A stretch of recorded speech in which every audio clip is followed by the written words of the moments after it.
Okay, thank you. Welcome to this WECA Scrutiny meeting. I think this is the first WECA meeting that's been Zoomed in this way, so forgive us if there's any glitches. First item on the agenda, sorry, I should introduce myself. I'm Councillor Stephen Clark from Bristol. First item on the agenda is welcome and introductions. Can I remind members to be muted if they're not actually speaking, please, so we don't get too much background noise. Apologies for absence. Ian, are there any apologies for absence? We've had apologies from Councillor John Ash from South Gloucestershire. Thank you. Any declarations of interest from committee members? No? Okay. Minutes of the previous meeting. Ian, you circulated the minutes. Have there been any comments from anybody? No, they're actually the minutes from the January meetings. If you recall, the March meeting was incorrect, so they're being represented to this meeting. Because the March meeting was incorrect, there aren't any formal minutes for that meeting, but we have included with the papers the comments which you submitted as chair to the 20th of March joint committee meeting. Yeah. For information. So does anybody have any comments on the January minutes?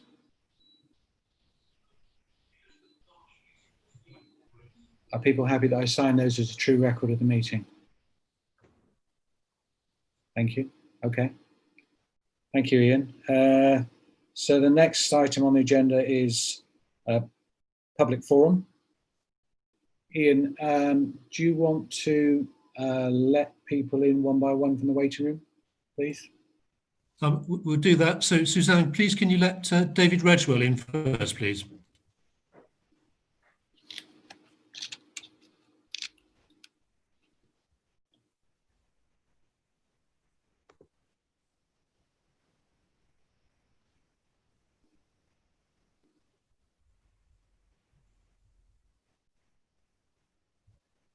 Hi, David. Can you hear us?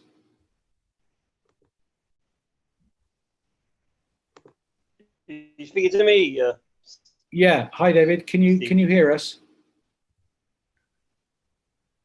Yes, I can hear you. Yes, yes. Welcome. Can you give us Just now come in. Okay. So you've got 3 minutes, please, to make your points. Okay, thank you. I think from the public transport users' point of view, our concerns really are about the level of network of service that's being provided by Stagecoach and First Group and HCT Group. They're doing a good job in providing buses, of course, and they have through the pandemic, and of course all the union staff, RMT, Unite and ASLEF and TSSA. But I think we've now come back to an interim emergency timetable, and we find there are considerable parts of the greater Bristol Bath area without buses, and that worries us. I'm hearing from young people who've got shop jobs who now have got no services running on Route 35, which is Marshfield to Bristol, the main Bristol Bath route via Bitton, which is 37, got the 18 not running, which is a major route from Bath to Keynsham and up to Cribbs. And also a lot of buses pack in now in the evenings, around about 8 o'clock, 9 o'clock at night. And weekends, there's a very skeleton service, especially to South Bristol Hospital on the 96. So, and Radstock is cut off from Bristol at weekends as well. So there's some real issues here for WECA Transportation Authority and their public transport unit to start to grapple with. We've also got the absurdity of a bus service that starts from West Supermare, Cribbs Causeway, now turning back at Porter's Head. And then people having to go to Bristol, to come into Bristol, go out of Bristol, get to Bristol, they can work in the shops. I'm hearing all these cases of, and it's network planning. I understand what James Freeman's doing and have British respect for what he's doing with Simon Ford, and they're doing a good job. But they're chasing buses to back up buses with a limited number of staff, duplicating. But we're leaving vast areas of the network without services, and this really must be addressed by the local authorities, WECA and North Somerset. On social distancing, I think we're very pleased that that's actually happening, and that the authorities have marked out the bus stops, and WECA and Bristol do seem to be on this one working together, although I don't like the letters exchanged this morning. I don't think it's very helpful at all. But there's more to do there. I'm worried about the old market stop in particular, where there's a lot of unsafe practice going on, and something needs to start to happen there. And there are other town centres. Thornbury, obviously, they've moved the buses, but as they move the buses, we must make sure that we've got alternative provision and interchange with local rail. The numbers on trains are 45 passengers for a local train. It's 21 on a double decker, 11 or 10 on a single decker. So the numbers are very small that can go onto public transport. But WECA is doing a good job, but it must coordinate more. It must work harder on the provision of the network. And we certainly can't have hospitals without services. I'd like to commend Peter Mann on his hard work, but we do need to go forward. There's another uplift, Stephen, in July, and I hope that your subcommittee on public transport will start looking at this, because it's public money and everything's being funded by WECA. And I'm really concerned at the moment about the lack of enforcement around face masks. I've been on a number of vehicles in the Bristol area. Stagecoach are doing slightly better than first, where people are simply refusing to put the masks on, and they do not have the exemptions which they can now get from the website from First Group and Stagecoach and others from the Department for Transport to say they're not permitted to wear a mask. And I think that's very, very serious, because this pandemic is not over. We have an R rate of 1.1 in our area, and that's quite serious. So there's good work going on. I'm not complaining, but I think there's more to be done. And I think members need to become more involved in some of those democratic decisions, because it's not right that the mayor and 4 executive members should make that decision without proper scrutiny. After all, it's people's lives and people's public transport services that matter in this area, including local rail services. Thanks, David. Can I ask you to wrap up, please? Yeah, I mean, basically, that's really coming to the end of it. It's just that we really need to keep this on the agenda and make sure, and particularly, I'm very concerned about any disagreements between the two mayors. That cannot help us in getting money out of government. We must have one voice for Greater Bristol, and of course, that means North Somerset joining WECA as soon as possible. Thank you. Thank you very much. Thank you as ever for your work, and thank you for the detailed statement. Who's next, Ian? Well, the next person we're expecting to speak will be Councillor Gollop, who's got a statement 4. Thank you, Jeff. Thank you, Steve. Right, there's really 2 aspects to this statement. One is in respect specifically of something parochial and a ward matter as far as I'm concerned. In the item 19, cycling and walking infrastructure, includes proposals relating directly to my ward. In fact, it also includes proposals directly relating to a neighbouring ward, which isn't even titled in the narrative. And it's done in a way that I believe members have not been consulted. Now, Bristol members were being briefed by our chief executive last night on matters coming up today.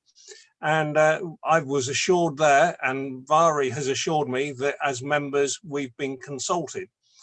I have to say, it escapes me completely that we were consulted on this.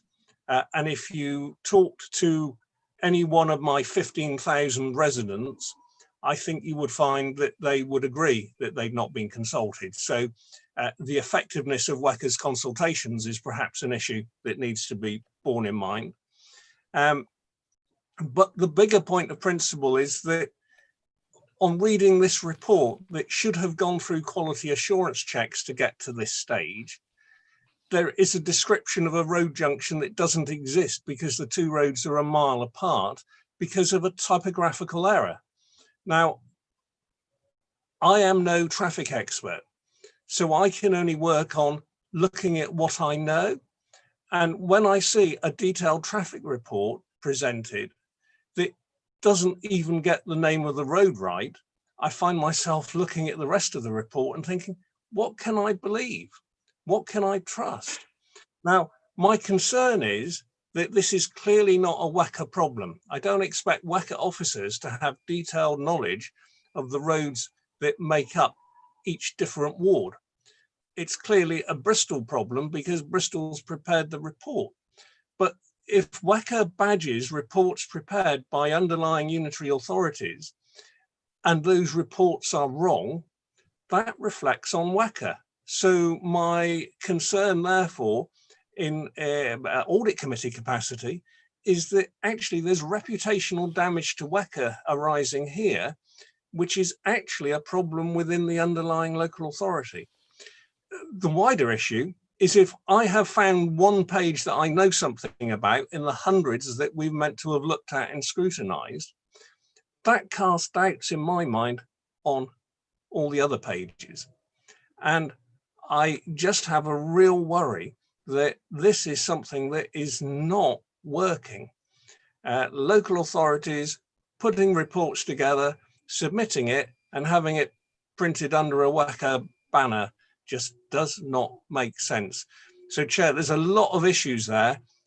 Concern for my residents that they're in danger of having something imposed upon them that certainly 99% of them had no idea was even being considered.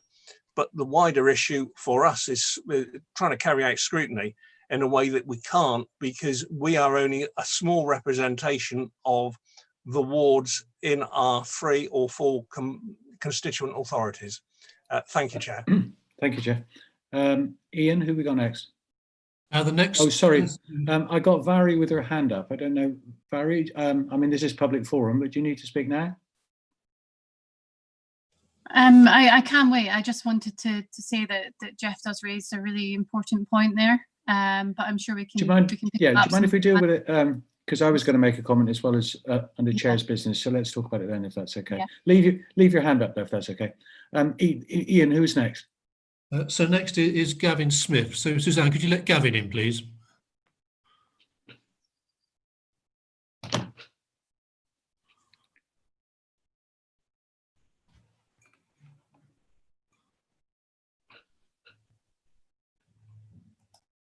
I don't think my screen is big enough to see Gavin, is he in?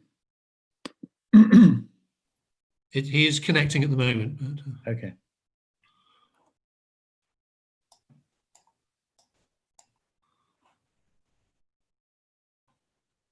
Hello, Gavin, are you there? Hello, Gavin Smith. You're muted if you are.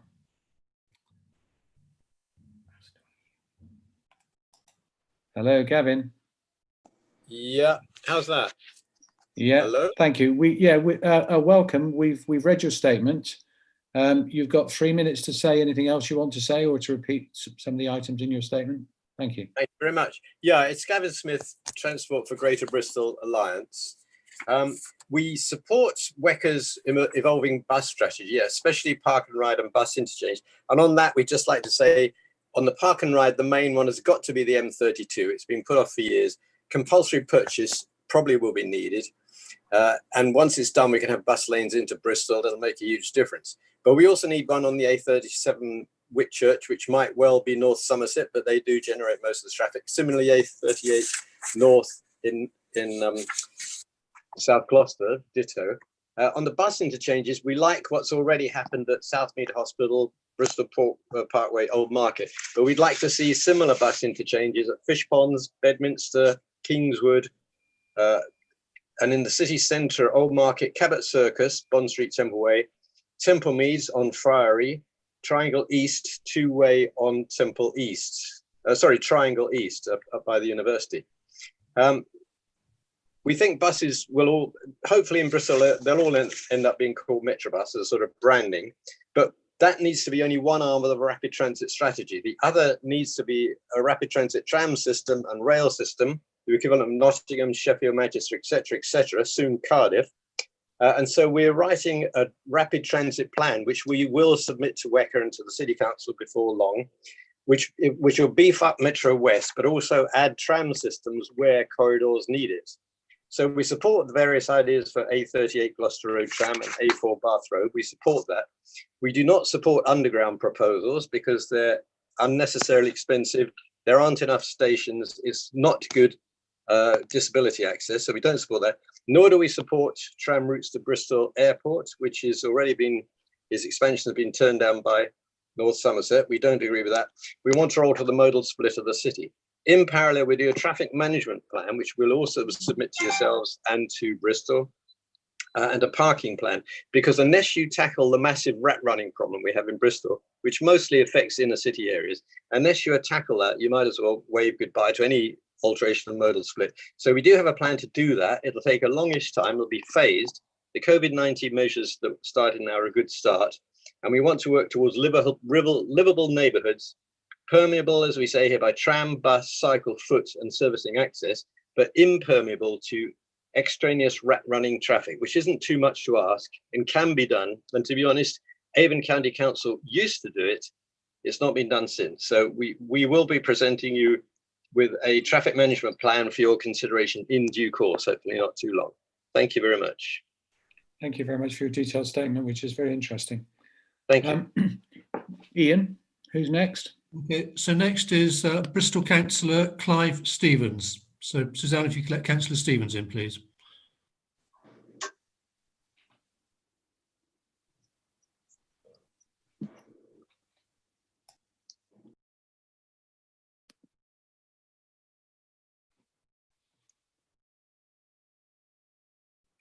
Hello, Clive, you there? You're muted. If you are. I am here. I don't know how long Welcome. you've been waiting. Thank you for being so patient. Welcome. We've read your statement, but you've got 3 minutes to say anything else you'd like to say. Oh, I don't need 3 minutes. So it's about bus strategy. For those that don't know me, I'm councillor for Clifton Down in Bristol, which is basically the left and right sides of White Ladies Road. On buses, one of the great things about business in general is their ability to reinvent themselves when they're under pressure, bringing out new products, new business models, and new strategies to benefit more people. In fact, I used to teach this up at Bath University. So the bus industry is under huge pressure and expecting that those long-term subsidies are going to stop. So in reassessing their business model, they will be identifying who their businesses help. The second step is to try and create value to these organisations and people. For example, bus helps me get from A to B, and they charge me. So they've provided help and they've extracted value. But bus services create so much more. They bring shoppers to the high street, they bring diners to restaurants, they clear the roads of congestion, they clear the air of NOx and carbon dioxide, and they enable our universities to expand. And they do all that for free.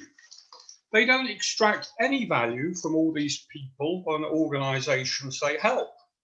I'm just saying that if they could, even just 10%, you'd have better services and different services.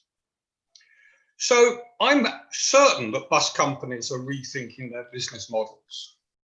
And my questions for you to consider are, have we asked them? Are they changing their strategy? Or do they expect the subsidies to continue forever as a sort of a payment for all those other organisations and people that they help benefit, but they can't charge? Thank you. Thank you, Clive. Interesting as ever. That's great. Ian, who we got next? Next is Christina Biggs.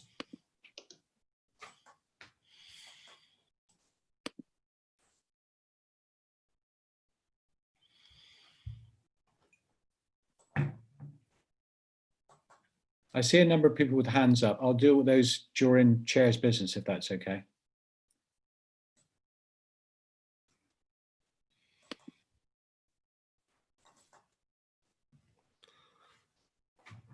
I can't see if Christina's joined us. Has she joined us? She's joining.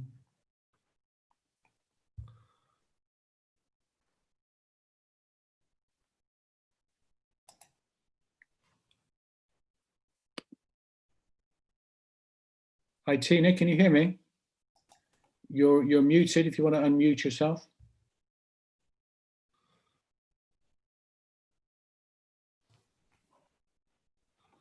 Hi, Tina, can you hear me?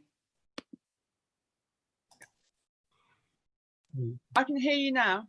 Can you hear me? Okay, I can. Welcome to this meeting. We've read your statement. Thank you very much. You've got 3 minutes to make any additional comments.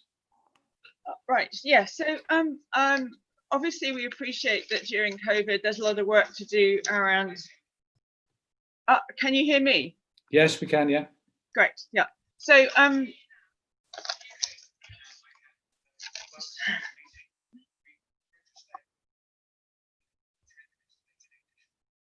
thanks very much. So you'll notice in the current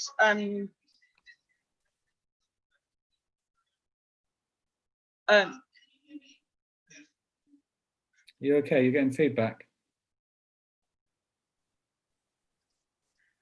We can hear you. There's some kind of real bad delay going on, unfortunately. Okay, we can hear you okay. Perhaps if you just want to say what you need to say, and we'll...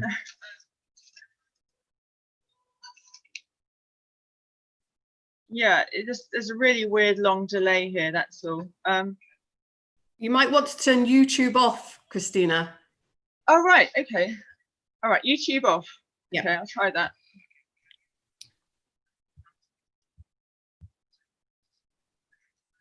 No, let me just, I'll turn the YouTube off then, let's try that. Yeah, carry on. No, Okay, can you hear me now? we can hear you, yeah. Right. So if you look at this lovely long reports pack, and we appreciate the stuff to do under COVID, the rail item is last, and it's about half a page, and it's just a series of decisions that are going to be handed over to Patricia Greer. Yeah, obviously in COVID, we can't use public transport as freely as you'd like to. The government is still believing in rail. As you can see, they've taken over the emergency franchise. That should give us confidence to actually continue to invest. So Metro's phase 1 and 2, we're delighted that's kind of carrying on. There's some good stuff in the JLTB4. You probably haven't heard praise of JLTB4 yet, but there is actually extra stuff in JLTB4. So if you look at page 132, that's a list of the schemes that WECA want to start feasibility studies on. Starts off with roads. Why are we putting 2 bypasses around Culpit Heath and Frampton Cotterell? Why are they not looking at stations at Culpit Heath? That's not actually in either in the JLTB4 or in Metro's phase 1 and 2. There's a good opportunity there to put a passing loop in at Culpit Heath.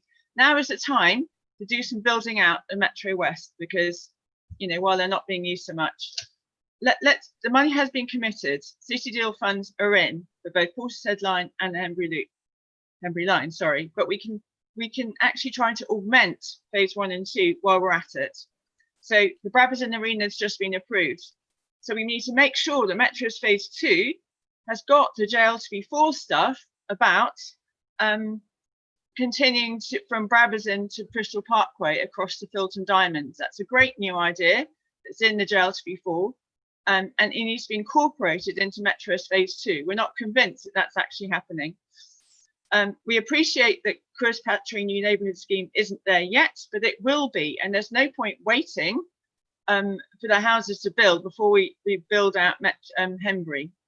The whole idea is that you build the stations and the houses will come, and people will get confidence in the region if we start building those railway stations that have been budgeted for, paid for, and just needs to be delivered now. So please, could you ask officers for a detailed rail update? I think, obviously nice that Patricia Greer is going to be able to sign stuff off, but it'd be good to scrutinise the rail plans as they are, make sure that they are being refreshed. Things like Constable Road Station can go in now that we've got Filton Bank. The rails are there. We don't have to build new rails. This isn't a major project compared to mass transit. It's 1 billion for local rail has been allocated in JLTB4. We need to find that money. We need to stop doing road building while we don't know what post-COVID will look like. There's no point building roads if people aren't going to use them. And there's certainly no point building roads if it just brings in more traffic we can't deal with in Bristol. Can I ask you to come to conclusion, please, Tina? Yeah, so I'm just asking you, why are they doing roads first and rail completely last at the end? Thank you. Okay, thank you very much for your statement. Ian, who we got next? Okay, so this will be the final member of the public who's joining us today, and this is Dick Daniel. So Suzanne, could you let Dick Daniel in, please?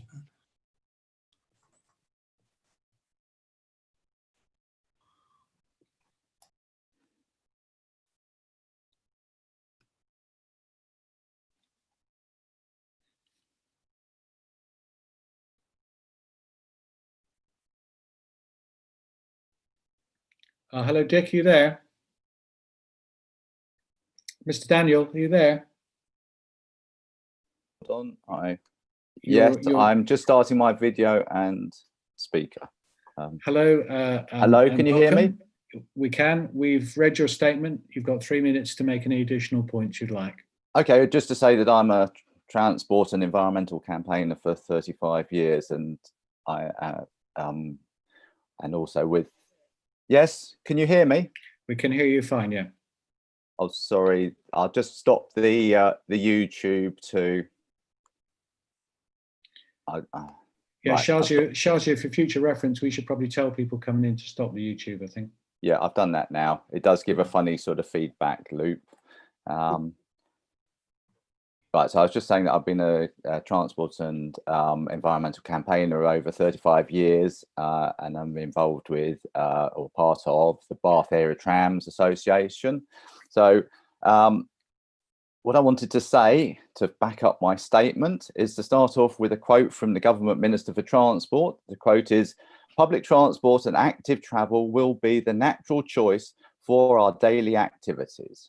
Now, WECA suffers from the same outdated thinking that has affected transport planning for a century or more. This is that faster, further is better, that the longer the journey, the more important it is. Far more resources go into motorways and road building than into local networks. Even though around half of commuter journeys are under 3 miles and 60% of all journeys under 5 miles. And even WECA's own consultation says people want local and active travel. So COVID-19 has changed so much. Active travel not only allows for social distancing, but it also improves and creates a means of daily exercise, which improves health. Now that's very important in these days. During lockdown, I have met 6 people who have bought electric bikes. But as my wife says, without safe space, most won't cycle. And when she says safe space, she means segregated, not a white line. And that's even on electric bikes. So COVID-19 does not mean that public transport is not important. What is missing is a backbone of high capacity trams linked to buses and local transport hubs. So how is this going to be paid for? 5 billion on roads is a lot of money. Stop almost all road building now. Repurpose the money and the jobs, create even more jobs. There's lots of jobs to be had building proper segregated cycle networks and installing high capacity trams. In fact, you could build a whole international industry of trams from this region. Your figures show that for every £1 spent on cycling, there are £14 worth of benefits. Local research shows that local people who cycle and walk to local shops use them more. Now is a great opportunity. WECA's stated aim to go carbon neutral by 2030, that is only 10 years away. We need to, for our health, for our regional economy, and for climate change. Act now. The strategy needs to be shortest journeys first, based on the 3 parts. Great public transport with a backbone of trams linked to buses and transport hubs. Linked segregated cycle networks that are safe enough for an 8-year-old to use. And very importantly, car and vehicle restraint. Now, can I please ask that you have actually watched the video of Ghent that I sent with my submission? Now is the time to act. Thank you very much, Mr. Daniel. I have watched your video, which was very interesting. Thank you. Thank you for your statement. Ian, is that all of the statements? Yes, that concludes all the statements, Chair. Thank you. Thank you. So I've got a number of hands up. I think Vary was first, then Gary, then Hal. Can we do this part relatively quickly, if that's okay, please, Barry? I'll try, Stephen. Sorry. Yeah, I mean, I just want to say that there was a really, really important point raised by Councillor Gollop, and really covered two areas. One is around transparency, and the other is around accountability and how we operate as a scrutiny committee and how we're effective in that operation. He made that, I mean, obviously there was a very specific point there being raised by Councillor Gollop and of course by Councillor Massey as well around the LC WIP, so the local cycling, walking and infrastructure plan, for those watching that aren't aware of the shortening of that. But the LC WIP, I think, you know, there is that challenge around, I mean, so there was a consultation on this, but I think on that particular issue, I think it's really important for councillors to have that assurance that that's not a fait accompli, that there's actually opportunity when those schemes are coming forward for those to be councillor led, and that there is continuous councillor feed into those schemes, because there is obviously a real worry. Now that's a really small example of where the broader committee, and obviously councillors that aren't on this committee, are finding they're not getting the information, or they don't feel that they're able to be effectively feeding in. And I think this goes back to the conversation actually, Stephen, that we had a few months ago around the fact that we're getting so much information and so many papers that we're not actually able to do our job effectively. And we obviously set up these informal working groups so that we could specifically concentrate on particular areas. I think it's really important that we start to formalise these working groups, that they actually start feeding into the scrutiny process a little bit more effectively. There's obviously set up things like the Regional Transport Board. If we do have, say, a subcommittee looking specifically at transport, it needs to be a little bit slicker. It needs support, officer support. I mean, Gary's raised already the point that he didn't feel he was able to feed into that working group's submissions to the bus strategy and the LC WIP. Now, I sent those items to Gary, but of course he didn't receive them for whatever reason. And I think, you know, there's challenges there in terms of communication. So I think my point really is that if we are going to improve on the transparency and accountability, it's really important that we look at those subgroups and look at actually how we operate as a committee and ensure that we strengthen those so that we're able to effectively scrutinise. Thanks. I've got some comments, but I'll come back after Gary and Hal have made their initial comments. You're muted, Gary. Yeah, hopefully now unmuted. Basically, one of the problems is pretty fundamental here in terms of scrutiny, because WECA does not have any councillors. When Avon used to exist, there were Avon councillors and there were Bristol City councillors. WECA now does not have any directly elected councillors. And to make certain that the local knowledge, which is absolutely vital, is taken into account, that function of making certain that stuff has been run past the local councillors affected by suggestions or proposals must be taken on by the constituent authorities. So basically, because WECA is not going to do it, and that quality assurance is absolutely essential. I mean, hearing that, you know, a traffic junction does not actually exist in a report is quite ludicrous, isn't it? And I'm sure there are lots of other howlers contained within the papers that, in theory, that we're examining.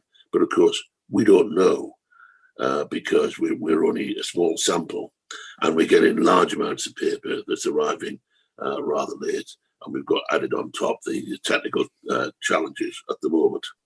So I think quite right that we must have those subcommittees formalised, so that the proper minutes, proper records of what's actually happening, and that the papers become properly public then, so that everyone can actually see what's going on.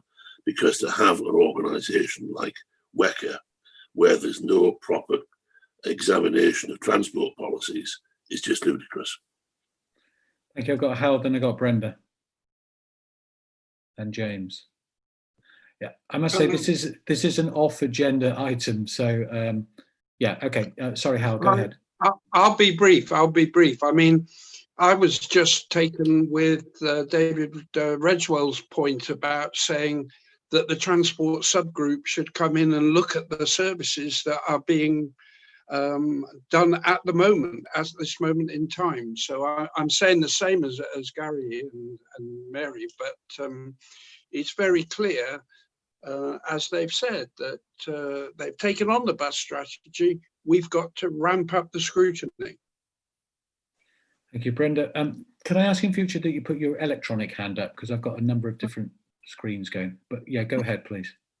Right, I was just going to say thanks to Vari and Jeff for raising this point, and I found it quite annoying that my own ward, which was mentioned within, subsumed into Westbury and Henleys, although there were at least 4 major roads in there that actually are in Southmead.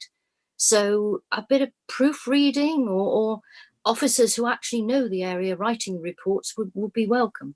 Thank you. Okay, I mean, I suppose my response would be I sympathise with those who are struggling to read all the papers and make sense of them because they were very long. We've been receiving documents. In Bristol, we had a sort of a pre-meeting briefing yesterday, which was helpful, but it was very close to the meeting itself, so less helpful perhaps. At our next informal meeting, we could have a longer discussion about this. I mean, I would welcome the subcommittees becoming more formalised and them having support. But perhaps that's something we could talk about at our informal meeting, which is in about 6 weeks' time. I mean, if people agree with that proposal, then I'd be very happy for people to put in proposals for how we deal with it. Is that? Can you signal that you're doing this on Friday in your comments? I mean, I don't think we should make it clear as soon as possible what we think in your remarks. Yeah, I think we could signal to Ian, if you could include that. I mean, the other point arising from this is there's talk of having less WECA meetings, so less frequent, which inevitably is going to mean more papers at each meeting. So in a way, this problem is going to get worse, not better.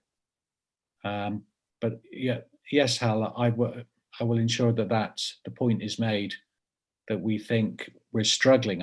I think what we're saying is we're struggling to scrutinise papers properly, and we're looking at new sort of streamlined, efficient ways of doing that. Would that be the point, Hal? Is that the basic point? Yeah. So I got Jeff and Gary have got their hands up. Sorry, Jeff, do you want to go first? You haven't spoken for a while. Yeah, no, I just want to say, welcome the strengthening of the subgroups, but the issue about the quality of the reports is something that shouldn't be up to us to spot.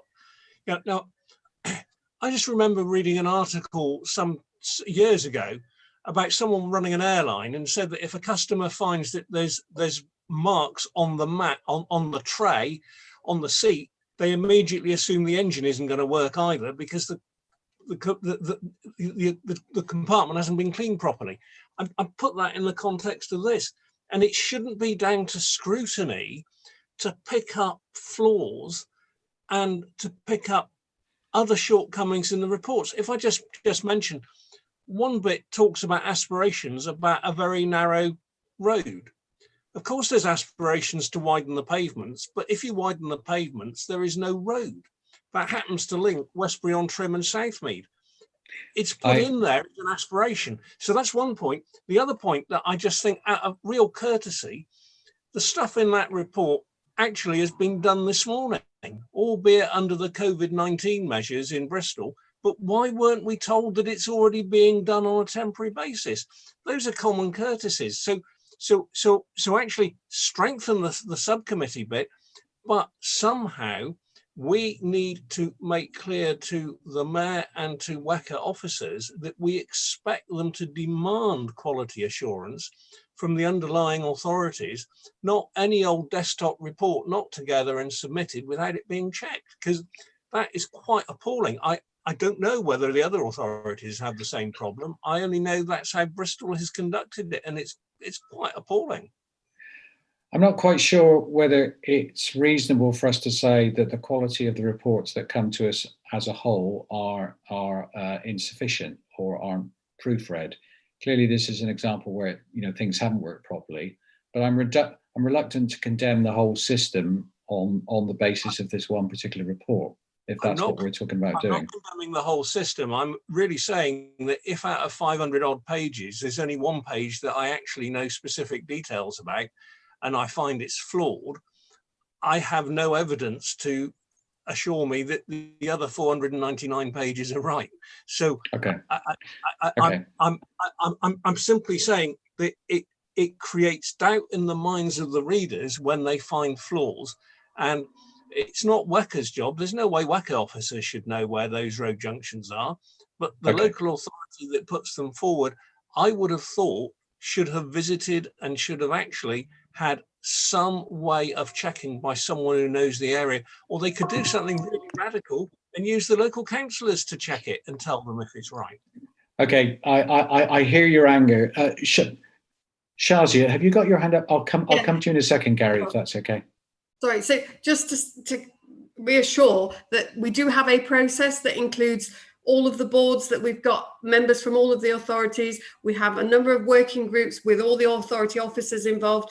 These papers go through mayors and leaders on a regular basis, and we will make sure that we try and tighten those processes. And I think the key really is that when we have those final drafts particularly, we need to make sure that you're involved in some way. What we do, as you know, we now publish 7 days before the meeting to enable you to have the full 5 days to scrutinise. So that is early sight. But I absolutely agree that the quality of the papers, we will absolutely make sure that what is in there is 100% correct. I know, particularly with the LC Whip paper, there is a delegation to allow minor amendments. The name of a street is clearly an absolutely important amendment that needs to be made before we even get to Friday's meeting. So I will ensure that it's David Carter's team, that they go through those papers again before Friday, so that we're sure that what's being recommended to the committee is absolutely correct. Okay, I mean, David is with us, so he's hearing this conversation. Gary. Well, your comment about, should we talk about these subcommittees, formalising them in 6 weeks' time? I'm afraid, every meeting that I've actually been to, Scrutiny, has been making this point. We've yelled, we've shouted about it, and nothing has actually happened. So basically, we need to be making it absolutely clear, while we've got public attention, that this must happen, because it's a severe deficiency of WECA that we do not have proper subcommittees that actually look at specific subjects. And that's not a new idea. That's been coming forward all the time. The second thing is that, just to respond on that point, to be fair, I mean, Winston, I think it was perhaps the middle of last year, sent round a request for people to put their hand up and join the subcommittees, and Barry and others led that process on transport, and it's been really effective and really useful. But I haven't seen a lot of hands going up for other issues. Would that be right, Winston? Have there been other volunteers? There have been others, but it hasn't been as strong as on transport. And you're right, transport is working. I think under Vari's coordination leadership, that's coming together nicely, and that's the role model for us, to have not necessarily the same number of people, but develop the transport subcommittee model, etc. So I think we do need to reinvigorate it, and I think I'd agree with what's been said by Jeff and Vari in particular. Sorry, Gary, I cut you off. What was your second point? And the second point is with regard to, I remember in Bristol, there used to be punctilious effort to make certain that if a proposal was coming forward, the wards affected were actually listed in the report, and effort used to be made to contact the councillors of that ward. Now, sometimes it happens now, and I sometimes it doesn't, but it is vitally important, if we're going to use the local resources that we've actually got, that the people who understand their area are consulted. Now, there are not WECA councillors, but there are councillors in all the constituent authorities, and we need to see if that process can be formalised and making certain that the local councillors have at least been informed and consulted on the matter. I mean, I found it quite ironic this morning that of the Bristol mayor complaining about elected official being excluded from discussions and consultation. But, you know, the irony, I suppose, is lost on quite a number of councillors within Bristol. Yeah. But, you know, it is a fact. Probably outside the ambit of this meeting to discuss that, but I don't know. I take your point. Relevant to some of the points that are actually being made here. Okay, listen. So I mean, I hear what you're saying, all of you. Ian, I'm sure, has heard that as well. We'll try and reflect that in the statement that goes to the WECA meeting on Friday. Can I move on to the next item on the agenda? Okay, so the next thing, which is the main substance of the meeting, really is looking at the papers for Friday's meeting. Is Jess Lee doing this presentation about the COVID response? Hi, Chair. Yes, I am. I'll just run you through some of the headlines in there, and then obviously we can discuss. So the paper. Jess, sorry, can I just ask? So how long do you intend to present for? About a minute. Very good. Okay. Is that okay? Yeah. So the paper provides an update on what's been done across the combined authority in response to COVID-19 pandemic. The focus is on what's been done regionally, working in partnerships with the UAs and others. It specifically highlights 2 emergency decisions that were made by the WECA Chief Executive in consultation with the Mayor in the early days of the lockdown. One of those is on AEB provider funding and the other one on bus operator funding. The report also sets out the financial implications of the pandemic on the combined authority.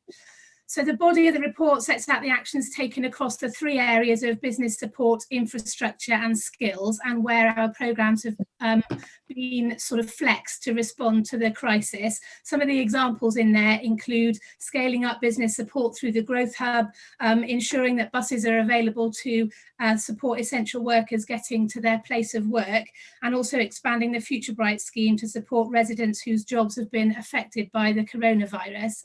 And it's worth making the point that the report focuses on what the combined authority has done. There's obviously a very large amount of activity that the committee will be aware of within the local authorities, which we haven't sought to reflect in this report. The other thing the report does is update on the Regional Recovery Task Force, which is chaired by the Mayor of the West of England and brings together the local enterprise partnership, business leaders, universities and local authorities from across the region. And they're working towards developing a recovery plan with the 2 ambitions of driving a sort of clean and inclusive recovery at its heart. Finally, it reflects the work that's been done both directly and through the WECA's role as the Secretariat of the M9 group of Metro Mayors working with government to lobby for support to address some of the challenges that are being faced across the region. It's worth probably saying that the report obviously reflects a point in time in what is, as we all know, a rapidly evolving situation, and it also spans the work of the whole combined authority. So a number of my colleagues are here in case you've got questions on specific elements of any of that. Okay, thank you very much. That is really concise. I've got a few questions, but do others have questions?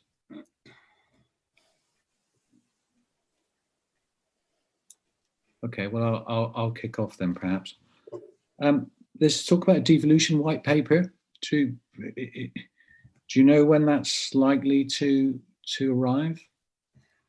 So there isn't currently a formal timetable, Chair, that we're aware of, but government have been talking about the autumn. So we're working on the basis that it may be sort of September, October time.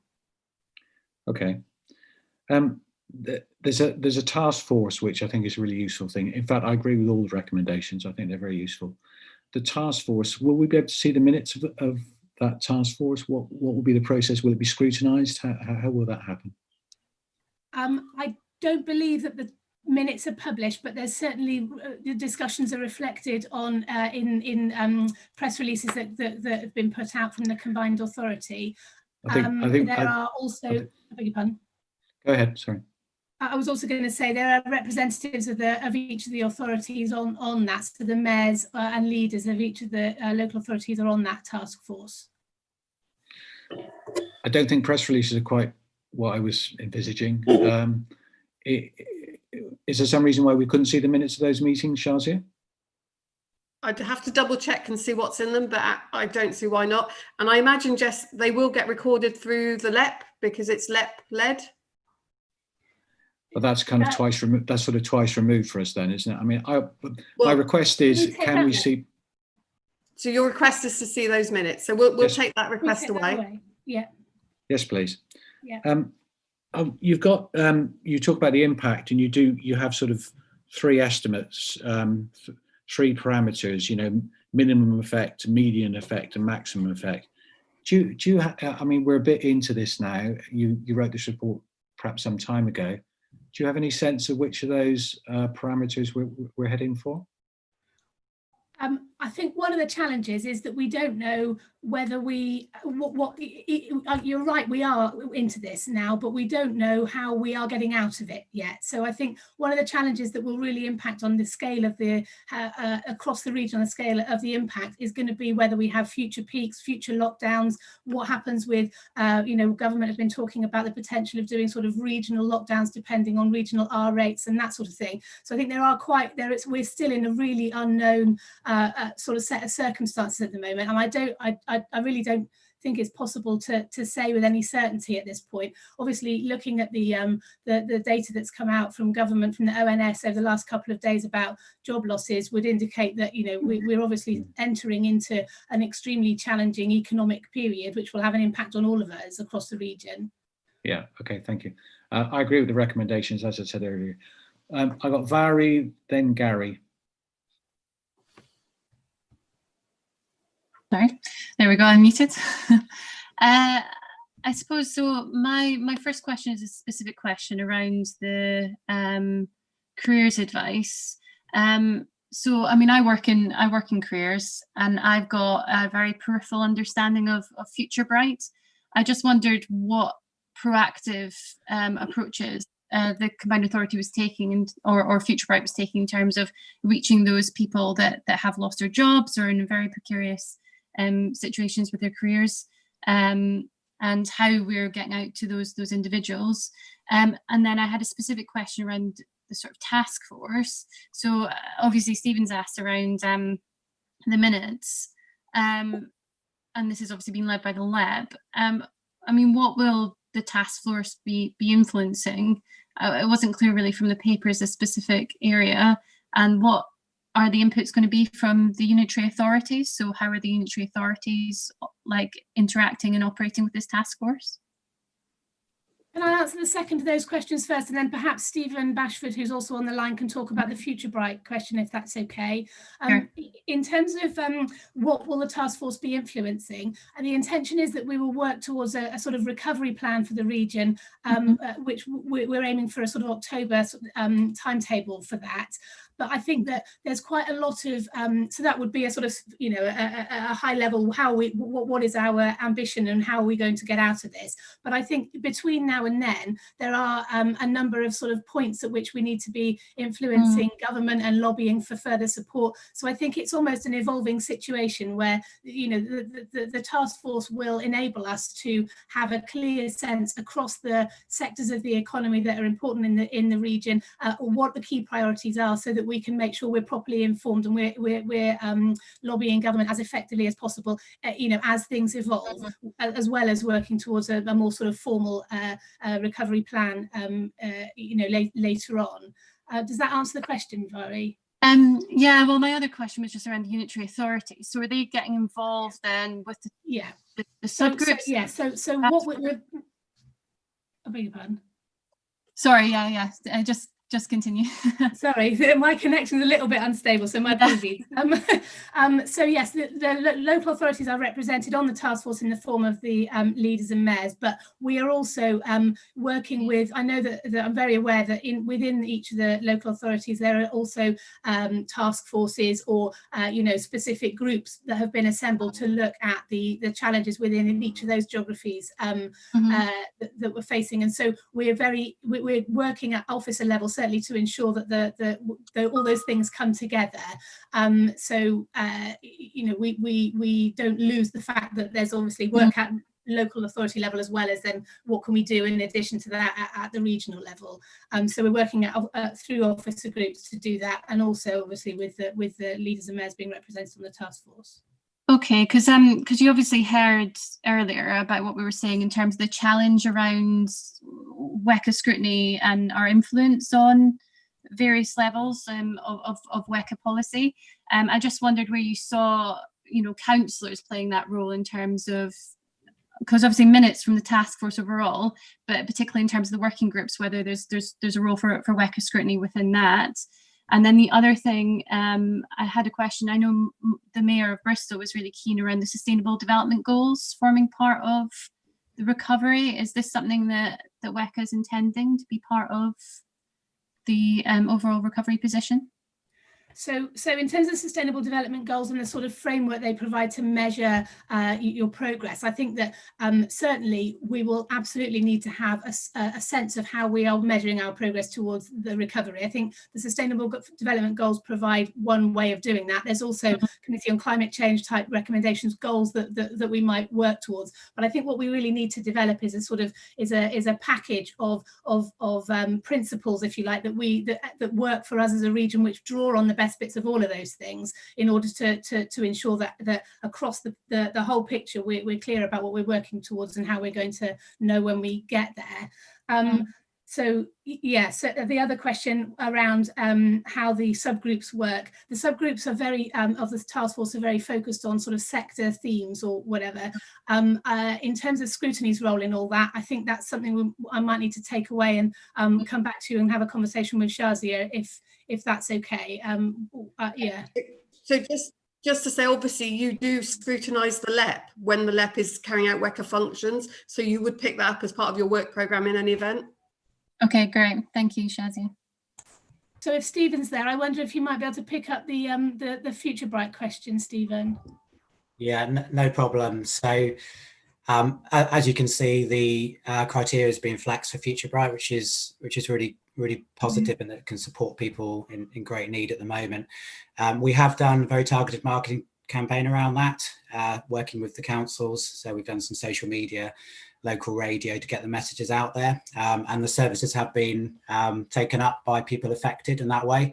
I'd also add that as we gain more intelligence about the impact of COVID and when we see businesses redundancies, we can offer a package of support to those companies, and Future Bright would be a viable option for a number of people affected. So there are a number of ways which we can ensure it's deployed, but at the heart of it is a kind of joined up campaign with the councils to get those messages out there.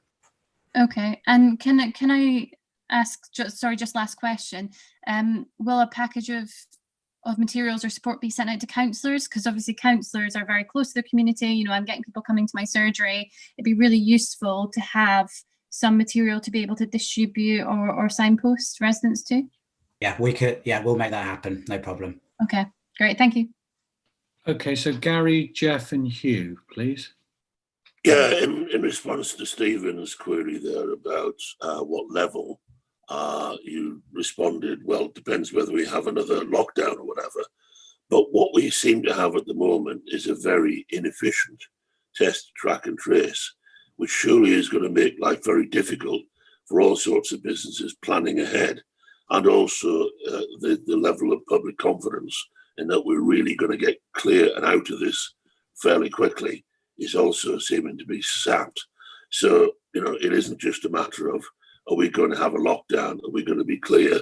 This is sort of half death that seems to be prolonging at the moment because there seems to be an acceptance from government of bumbling along, as long as we're not getting massively above 1 in terms of, the transmission rate. And that really is not helpful. And I wondered how that's been taken into account. Well, I think that adds to the uncertainty, doesn't it, about Yes. the impact on business over the time. Yeah, exactly. So I think that, you know, that's one of the reasons it's not possible at this point to say exactly what the impact of this whole pandemic is on our region.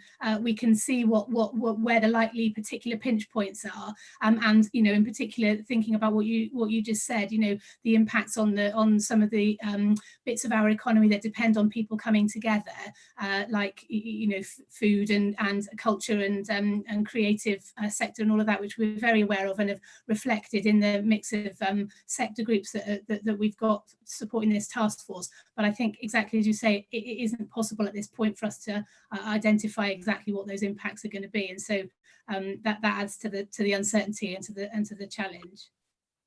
Surely we can lobby, because if we have more effective, clear path out of the present situation, we will be able to plan better and be more effective in assisting business.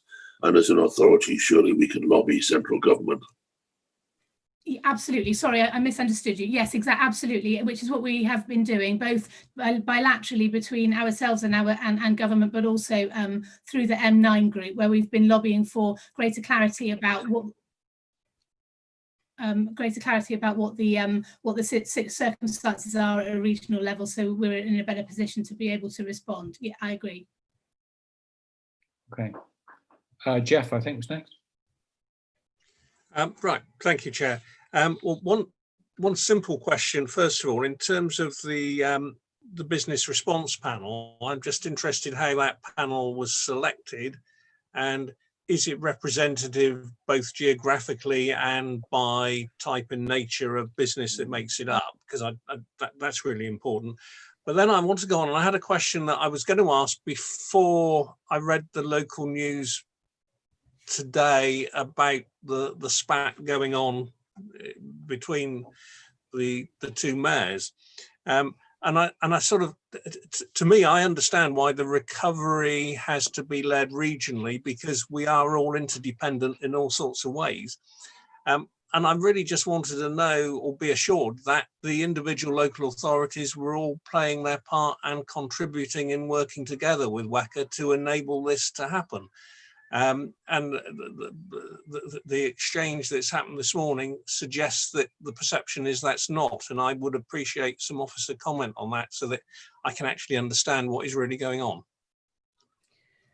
So in response to the first question on the makeup of the task force, we've worked hard to make sure that we have a geographical coverage in terms of representation across that group, and we have also looked to ensure that we have representatives from the bits of the economy that we know are really important to the region, and that's important in lots of different senses, both in terms of, you know, how, as we have talked about previous to this crisis, about the sort of areas of the economy that are potentially you know, best placed to drive growth, but it's also about where the jobs are and or have been, and it's also about the issues around our low carbon sector, and how do we make a sort of maximize our opportunity to get to make progress towards our green ambitions through this period. So I feel like the representation we've got on the task force covers those sort of dimensions, and the membership is all public. Well, I can certainly send it to you, and you know, so that you can see that. On the second point about the local authority engagement, as I said, the mayors and leaders of each of the authorities are members of the task force, and they're also members of the LET board, as you know, and they have either been at or had representatives at the meetings that have been held and contributed to the discussions that we've had. So we have a good, you know, it's working well in terms of bringing together the different parts of the authority. Okay. Chair, yeah, sorry, go ahead. Yeah, no, can I just follow that? I mean, the personal view, but I just wonder what other members feel, because to me, I think as a WECA Scrutiny Commission, we should be urging that all the constituent authorities work with the combined authority to bring about the best outcomes in terms of recovery from the pandemic. And I don't think it would be unreasonable for us to express that opinion on Friday, and I just wonder whether other members would share that view. Do you mean by reference to the letter? No, I wasn't going to get involved in the letter. I simply think that my own view is I would like to feel that my local authority was working with WECA to achieve the best possible outcomes in terms of the recovery, and I would hope that we'd all share that view, and therefore simply expressing that and putting on record. I wouldn't want to sully the meeting on Friday by getting political. I simply wanted to put on record what I hope would be a view we could all agree with. I would be very happy with that. Is there anybody who isn't happy with that? I think just for balance, I think we should say local authorities should work with WECA, but WECA should work with local authorities, and just make sure that we're not getting ourselves into anything too political. Well, let's rely on the wisdom of Ian to come up with suitable wording that we can all get behind. I think Hal was next. I have the most massive confidence in Ian as an officer, but asking him to negotiate that political minefield on our behalf, I think, is grossly unfair. That's right. That's why he's paid so. That's why he's paid so much money. Hal. No, I didn't. Oh, sorry. So I've got. Let me just see what the order was. Hang on one sec, please. So I got Jeff. Hugh. Sorry, Hugh. That's it. Yes. Hugh, Vary, thank you, Chair. And then Gary again. So I was really impressed and a bit envious to see the expansion of Future Bright. I think it's a really good response to what's going to be a really huge, especially youth unemployment crisis. So I think that's an area where being a member of the West of England has been a huge advantage to the three local authorities. It's disappointing that North Somerset Council wasn't able to access that, and I know our executive member saw it as a really good model that he would like to implement, but unfortunately we don't have the money. So if there were some way that the West of England Combined Authority could work with North Somerset to expand it to our to expand Future Bright to our region, that'd be fantastic. But I imagine there are big funding problems, but it's a very good.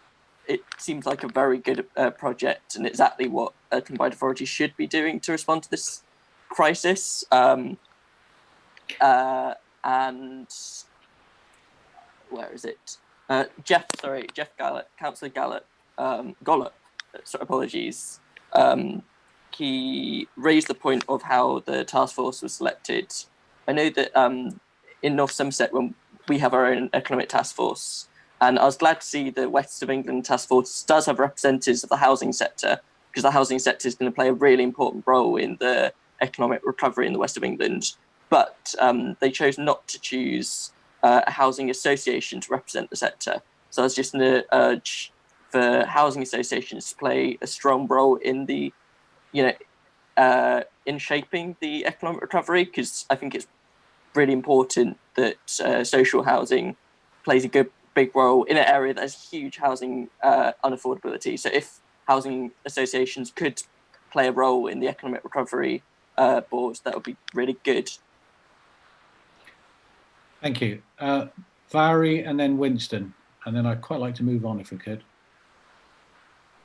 So I just had a bit of a flag raised when you were discussing around the task force, and it was mentioned around the fact that we want to focus around growth companies.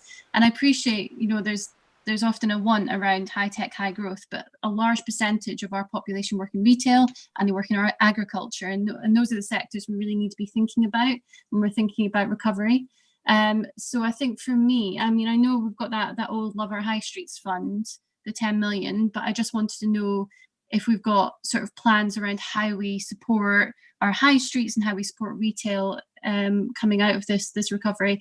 And the other thing as well is I've not actually seen any sort of public statement from our combined authority on the cultural and creative sector, and yet there has been statements being put out by the West Midlands and by Manchester around how they're supporting this particular sector of our economy. I mean, it contributes, I think, something like 250 million plus to the local economy every year. And of course, they're being really hard hit by the by COVID. So I just wondered if you could touch on those two topics. Certainly.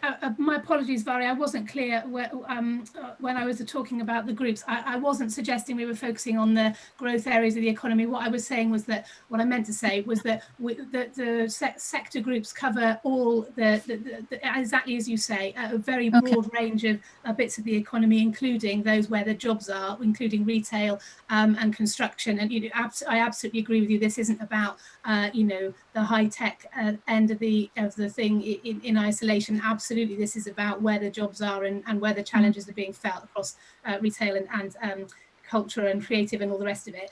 On the statement about culture and creative, we haven't put out a statement on that. There is a sector group looking at the culture and creative sector specifically, and it, as you say, is a really important part not only of the economy, but I think one of the conversations that has been happening through that task force and also through the LET board is the importance of some of that the work around culture and creative in creating a sort of sense of what what is attractive about the West of England for our residents and for our and for people who live and work here. So I think that the importance of that sector is almost broader, isn't it, than just the sort of economic value of it.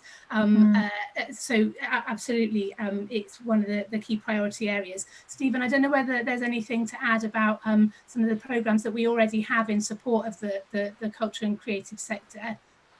Yeah, just very briefly, conscious of time. I think just a reflection on the other combined authorities you mentioned have specific cultural funds as part of their devolution package, which we don't have.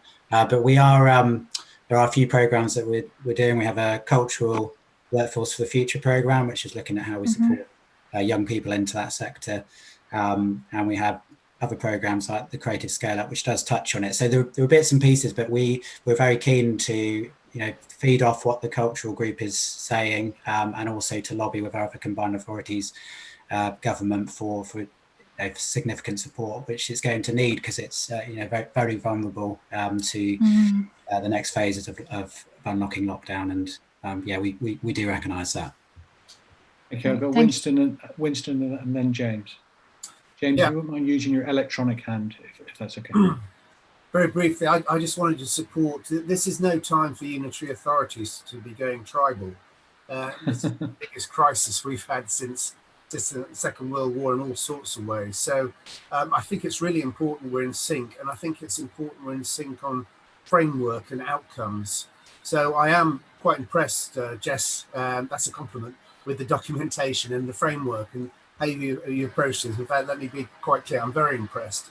And I shall certainly be getting onto the appropriate people in Baines to make sure that they're on board with this. I think John Wilkinson is leading the regeneration board, I think it's called, in Baines. And I better make sure that the panel I vice chair is scrutinising that along with Hal, because they need to be in sync. And there are things that we should have in commonality. I'm a great fan of the UN SDGs, for instance.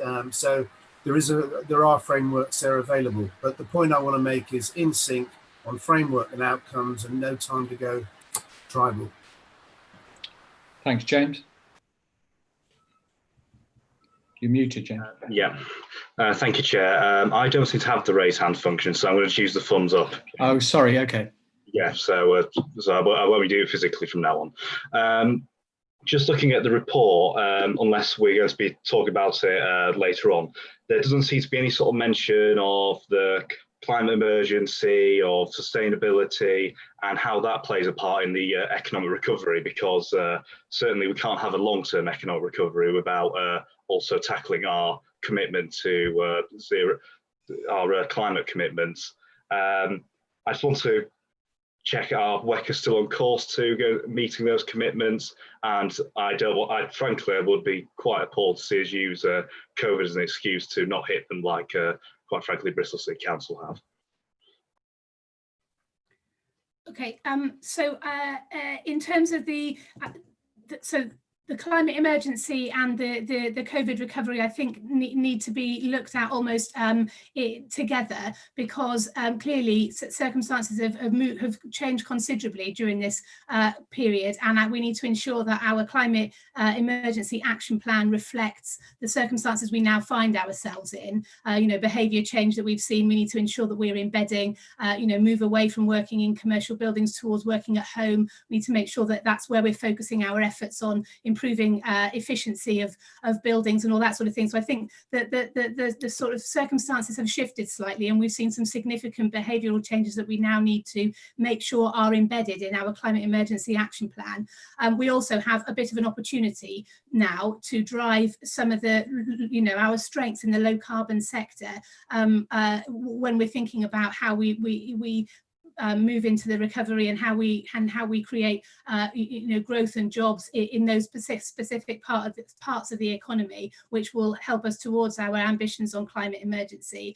I think it's fair to say that that in thinking about what our ambitions for this recovery are, the two sort of ambitions around clean and around inclusive, and so ensuring that we are addressing the challenges faced by those that are particularly impacted by all of this are at the heart of everything that we're doing. And so I absolutely agree and take the point. Thank you very much.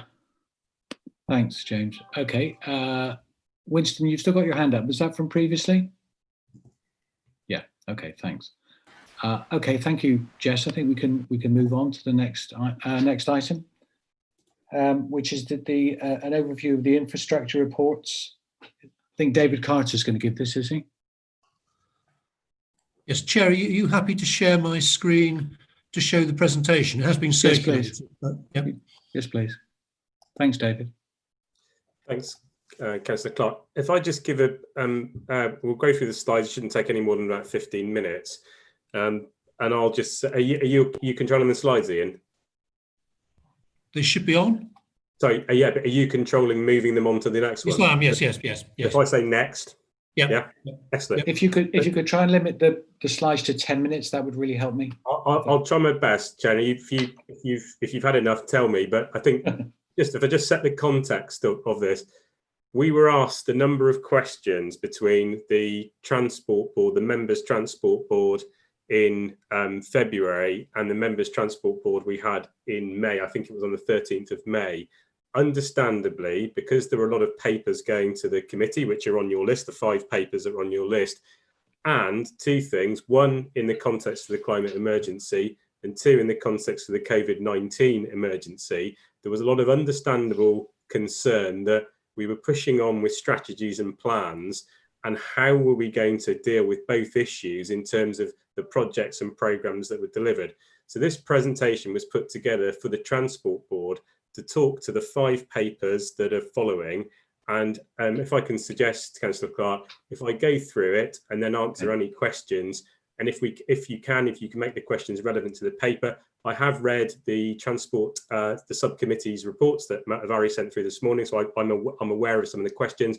I'm aware of some of the questions from the questioners earlier on in terms of LC-WIP, etc. I'll try my best to integrate all of that into the presentation.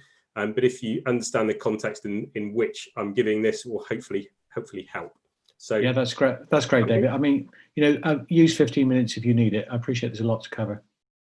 Okay, so clearly the impact of COVID-19 on transport has been vast. I would proffer that other than the health sector, the transport sector or the passenger transport sector has been affected more than any other sector in terms of the problems. You heard a bit of that in Jess's paper about how we're doing it, and one of the papers that Peter Mann wrote on my behalf about the bus recovery is quite clearly talking to that and how we have to manage it, because there's some short-term emergency measures that are required. We'll also talk about planned recovery. How do we go from here to what the new normal might be? Also, what we've seen as positive and negative impacts, how to harness, how to avoid, and also how do we then put those new behaviours and how do we measure them and monitor them, and how do we put them into the current programme and projects? And it's also to give you, Scrutiny confidence and members confidence that going forward with the plans and strategies we have is still a sensible thing to do, and also to give us all a degree of understanding so that we can advocate to the public what we're trying to achieve. And then it's summarised to give you a view that this does all come together within the public transport vision for the West of England, and some specific scheme examples of how that's already being done. Next slide, please. So again, this was again for the Transport Board. So we're putting together a transport delivery plan for the next 5 years for the autumn, either the October committee or the December committee, to set out the expenditure and the plans that we have to deliver infrastructure. That will include all forms of transport infrastructure. The current situation is quite clearly created a completely different environment in which some of the business cases and the value for money assumptions that we were previously making in the trends, we have to understand them. And also, I think it's very important the government made a great sway of this through the emergency active travel measures. How do we capture the positive behaviours that we've said? There is more than just transport outcomes from that. There is obviously the health benefits of those things as well, not least the improvements in air quality that we've all seen during the lockdown. So again, if we move on to the next slide, please. So this is just to give you a snapshot of what's happening. Some of these diagrams you'll be familiar with from government's own update, what was the 5 o'clock updates that we had. This just shows you the change in travel behaviour over the period of time.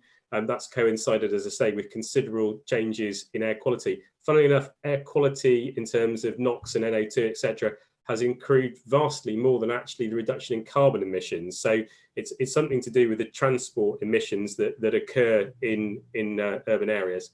Next slide, please. So this is a snapshot. We keep updating this. The Transport Board obviously saw a different version of this because that was the 13th of May. The black line is a busy road within Bristol and the traffic patterns we would expect. You can note the 2 peaks in the AM and the PM peak. Interestingly, through the crisis on a working day or a weekday, you could see that it's actually the movements are flattened out through the day, and actually the peak is actually between 12 o'clock and 4 o'clock. If we move on, so we presented the next couple of slides to you some snapshots of surveys, and at the moment we're very keen to understand through our own communications and any surveys that we do locally, what people's feelings and sentiment towards travel are, and what are they doing. And you'll see on the top of the slide, it's about people's views for why are they making journeys, and the numbers in the grey brackets are about week 5 into the lockdown and how's that varied. So these things are being monitored. The survey data is available to all transport authorities. I think it's probably publicly available as well if you want to monitor that. And then the bottom slide hopefully speaks for itself. So this was, somebody asked earlier on the call, the relevance of this slide. The Urban Transport Group is a group that all combined authorities and large urban authorities are members of. We all do bits of work for each other. It just so happens that the North East have done this bit of work on our behalf. I can't quite see on my slide in the end because of the way that the video screen's turning up, but the numbers in blue on the end of the slide pack, and you've got the slide pack separately, are the ones where it's interesting, where people will do more when they return to normal. So it's probably clear that you would do more driving because of the nature of the message the government's given out. Cycling, we believe that's actually captured the fact that many people have increased their cycling at the moment. The use of public transport, obviously, not many people think they will use public transport more. That is quite, I would say, a reasonable summation of people's sentiment towards their transport options. This survey was taken in April. Perhaps when this survey is repeated further on in the year, sentiments will change. But that's the kind of thing we're looking at and monitoring, because people's sentiment obviously affects how they behave. Next slide. So this is statistics specific to our area in terms of bus patronage. We've actually seen this week, as of 15th of June, we are running on some services almost at the social distancing capacity on buses within the area. That's good in one sense, that people are using them and we're maximising the revenue and the income to provide the services. On the other side, it's causing us a bit of concern. If it rises any further than that, how are we going to meet the demand? they first are running duplicate services, but we're also, I think one of the members saying, looking to get back to 100% capacity, albeit at a socially distanced level of provision, to see whether we can take that. The constant challenge we have is trying to match supply of what is now a rationed resource to the demand, and obviously spreading out peak time journeys, as we've been messaging through both our own website and through the UA's websites about trying to work with business to stagger start times. A lot of that does seem to be happening. Clearly, there is no formal mechanism for forcing or demanding or requiring anybody to start at any time. We're just trying to do our best to try and effectively take the public's goodwill and businesses' goodwill to try and make sure the capacity is as well used as it can be. And again, as somebody's alluded to, we are effectively paying for the bus service. Although I hasten to add, WECA directly, or the Transport Authority directly, actually most of the money is coming from central government, and it's really just influence that we're deploying on there. So this is quite a complex situation. The paper that Peter Mann wrote explains in detail exactly how that funding's made up of, and it also alludes to the decision making and the delegated responsibility that we're asking for to be able to manage this situation. So far, it's been on a rolling 4-weekly basis with looking at what demand is, and then the government coming up with funding to effectively pay for that service delivery. So go on the next slide. Again, this is just a summary of all the funding available. Like anything else in the UK, it is fiendishly complicated. It isn't just that we get money and we agree with the operators. We have a degree of influence. The operators have to meet certain criteria from central government funding, and we effectively top up that funding or supplement it from the transport levy, which comes through both supported services and concessionary fares, which we're paying direct at the moment on a pro rata scale from what previously we'd have expected to keep them in operation. Next slide. Rail slightly different. We obviously it's pretty much directly funded by central government at the moment. It's basically operating on a concessionary basis rather than a franchise basis. At the moment, passenger numbers are coming back a bit, but not to the extent that local bus services are. I think that's probably a function of the nature of the commuting patterns of people that use rail, probably higher skilled professional services people in the centre of cities and towns, which can demonstrably do their work from home, and the government have asked them to carry on doing that.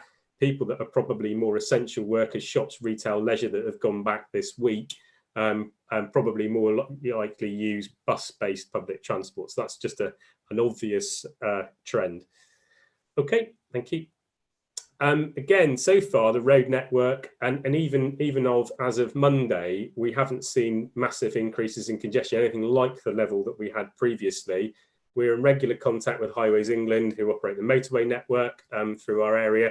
They're still running at about 70% of previous 100% capacity. So again, haven't seen that go back. We are worried and concerned that come September, for example, that actually we will end up with possibly a higher level of congestion than we had previously. We hope not. It very much depends on the amount of people who spread their journey and also who do carry on working from home. There's a lot of sentiment about companies working from home. Some of the big enough professional services companies have suggested that they're not going to go back to anything more than a third of occupancy space for at least 18 months. That remains to be seen whether that does or doesn't happen. So again, just on there to try and harness some of what's going on, the government's come out with emergency active travel funding. We, as the West of England, were allocated overall 3.7 million in 2 tranches, which we have to draw down in 2 separate tranches. Inevitably more complicated than we wished it to. We would wish to have just got the funding straight in the straight process through 3.7 million. Luckily, though, we have got on, and our constituent authorities got on very well with putting the measures on the ground. I am aware, and what I can see from the media, about the particular views of certain of those measures that have been put on the network. I think it was all done in good faith. It was all done to try and deliver the government's view. A lot of it is temporary, so therefore it can be removed. It's not there permanently. The measures that do work well and have got public and political support, we would hope that they would be put in on a permanent basis to ensure that we capture certainly the behavioural change that we've seen. If we can move on. So again, we've been through this, but again, to say that as part of catching the wave, the committee is also being asked to put up £10 million in effect as a capital funding pot to build on the emergency active travel funding, particularly those measures that can be put in permanently, but obviously a much higher cost to put them in permanently, having to move stats, drainage and utilities around to achieve that, and the level of quality of the public realm that we would hopefully all expect in some of our town and city centres. Can we move on? So again, I think the other thing that one of the things that's been asked about is the levels of communication, and both through Peter Mann and through Jason Hum and through the officers in the UAs and through the members, this is how it's working. There is an awful lot of day-to-day discussion with central government, far more than I've ever seen in my 25 years of dealing with these sorts of things. But this is just to give you confidence that we are, as a region and locally, connected up to all those interfaces with central government. Clearly, there are political interfaces as well as officer interfaces with civil servants. The internal work's being coordinated, and then it's fed through into the national picture. Can we move on, Pete? So this is, again, just to give you some confidence. There is thinking going on about how it is. I think we're through the initial response now, and we're into the emergency and leading to recovery. Again, it's fiendishly difficult because of the way that funding works for public transport particularly. In terms of previously, there was a commercial provision with top up from the public sector. That was true in the rail network, it's true in the bus network. At what point it ever becomes a commercially operating network, we're not sure. We are hopeful that it will do for obvious reasons, because therefore the pressure on public sector finances to fund public transport will be reduced. But we don't know. We will see as social distancing unwinds how people react to those measures, and also in the longer term whether some people are just deterred from ever coming back to that system. We shall see. And again, there was good news yesterday that you saw with trial of drugs that have proved to be successful in the cure. That clearly isn't the level of public certainty that a vaccine would give, and the eradication of the disease in totality. If we can move on. So I've alluded to this in some of the previous remarks that I've made in terms of how this all unwinds and what we're trying to achieve. I said, we live in a liberal democracy. It is impossible to impose things on people very quickly. Central government has done some of that. Local government can only really reflect the messages from central government and direct the funding and direct the measures to try and achieve effectively the optimum relationship between the supply of public transport and the demand for public transport in an area. As yet, sorry, David, can I ask where you are on the slides? How many more have we got? So you've got another 10, I think, to go, Stephen. I don't think we've got. Yeah, okay. I mean, we've got limited time, so if I could ask you to bear that in mind, please. Okay. So if we roll on. So again, we talked about capturing the positives. That's just a list of what we're trying to achieve and guard against. If we follow on to the next slide. This was the big concern that members had about how did this all come together. We just put this up to show that we have an extent policy base. We have a local industrial strategy. We're working on a spatial plan, or about to start. We have an adopted JLTP4.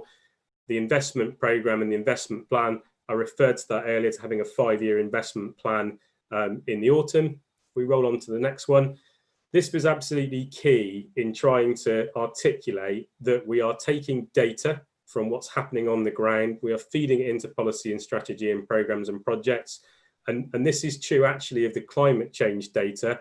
We have a mandate to review all of the capital programme for all schemes, not just transport, in the light of declaring a climate change emergency, to understand what they deliver. And that is an ongoing process. We believe that the core principles of the bus strategy are still relevant. Apologies for escaping through these. Next slide. And again, this is just how they fit together to give you confidence that there is a hierarchy and an understanding of how they fit together. If you move on. And again, this is the reason that we believe it was sensible to carry on with the adopted strategies. The government is already making moves for further capital investment based on having an extent cycling and walking plan, or based on having a bus strategy. We may find out in July how much we're allocated or how we have to bid for a further capital fund. So having extent policies and strategies is very key. That's why we've tried to get them through the process in June. I can't have time to talk about FTZs, but it is ongoing. If you roll on to the next slide, the e-scooter trials, we're working with Department for Transport. It's quite complex legislative to understand how they're going to enable it. We're working with them at the moment. We have an appetite for this. We've submitted an expression of interest. We are one of the test areas. If we move on, these are all the work streams. There's a lot, the nature of this is there's a lot going on. They all come together. It's being coordinated. And then if we skip through these slides, I think probably just carry on through. This is the vision that we have, park and ride, keep going. Keep going, Ian, sorry. Oh, that was the last one, sorry. No, there's a few more, I know for a fact, because I can see on the bottom of your slide, it's 30 out of 36, keep going. Keep going.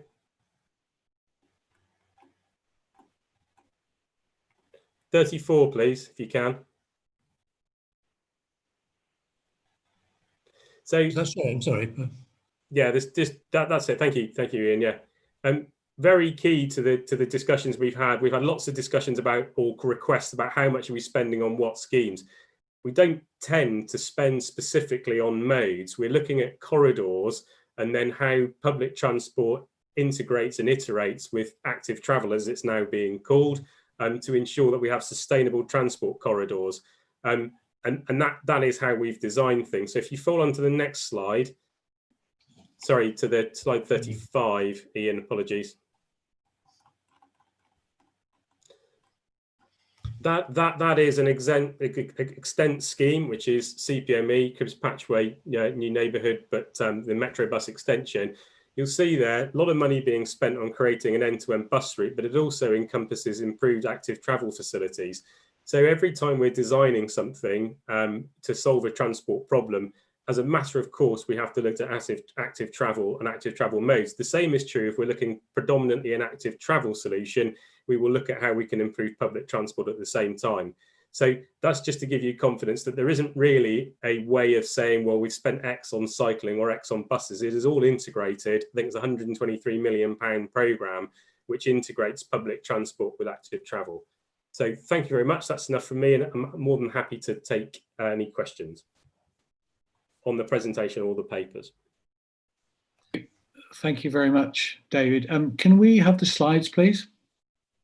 Yeah, I think you should have done, Ian, anyway. Were they not circulated? Yes, they've been circulated, yes, yeah. Have they, what, as part of the papers for this meeting, were they? They weren't part of the papers when published, but I circulated them to you on Monday. Oh, sorry. Okay, thank you. Okay, so I've got 4 people with their hands up. I've got Winston, Hugh, Vary, and Jeff. As brief, as concise as you can, please. Take me off the list. That was from the previous thing. So I was very happy with the presentation. All comes together with me, so well done. Okay, thank you. Hugh? Brilliant, thank you very much. So you said that we need businesses to stagger start times, and that's what in the Transport Select Committee that was going on during this meeting, they were saying that's the vital thing for ensuring capacity. Are we doing anything to communicate directly with businesses rather than just sort of give press releases to encourage that? And also, Dave Redgewell mentioned the lack of enforcement of face masks on buses.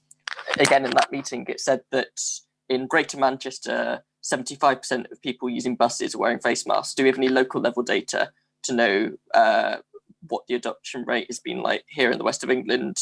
And finally, whilst people aren't going to be using park and ride so much, a lot of North Somerset councillors were wondering whether you would be encouraging park and cycle, so people going to park and rides then cycling for the remainder of their journey. They're free. Thanks, Hugh. What was the first one? Sorry, I've just been noting. So the first one was businesses staggering out staff times, so there's not such huge peaks. Are you doing anything to communicate directly with businesses, or are you going to allocate any funding perhaps to communicate directly with businesses to make sure they know how important it is to stop congestion post-lockdown? So we have the amount of Zoom calls I've been on with businesses over the last few weeks, Hugh. So we started with the CBI. We've said to the CBI have actually communicated to their businesses. As part of that, the DFT were part of the meeting with the CBI, and the DFT, you may have seen the information that the DFT issued on Friday with regard to how they expected the public to travel from this Monday gone. So that is, we were directly influencing what the DFT said. We said, you need to give us a placeholder that we can then speak to locally, which has then been spoken to locally. And through Stephen's team, Stephen Bashford's team, and through the Economic Recovery Task Force team, that has been a constant refrain, which is, look, could you do this?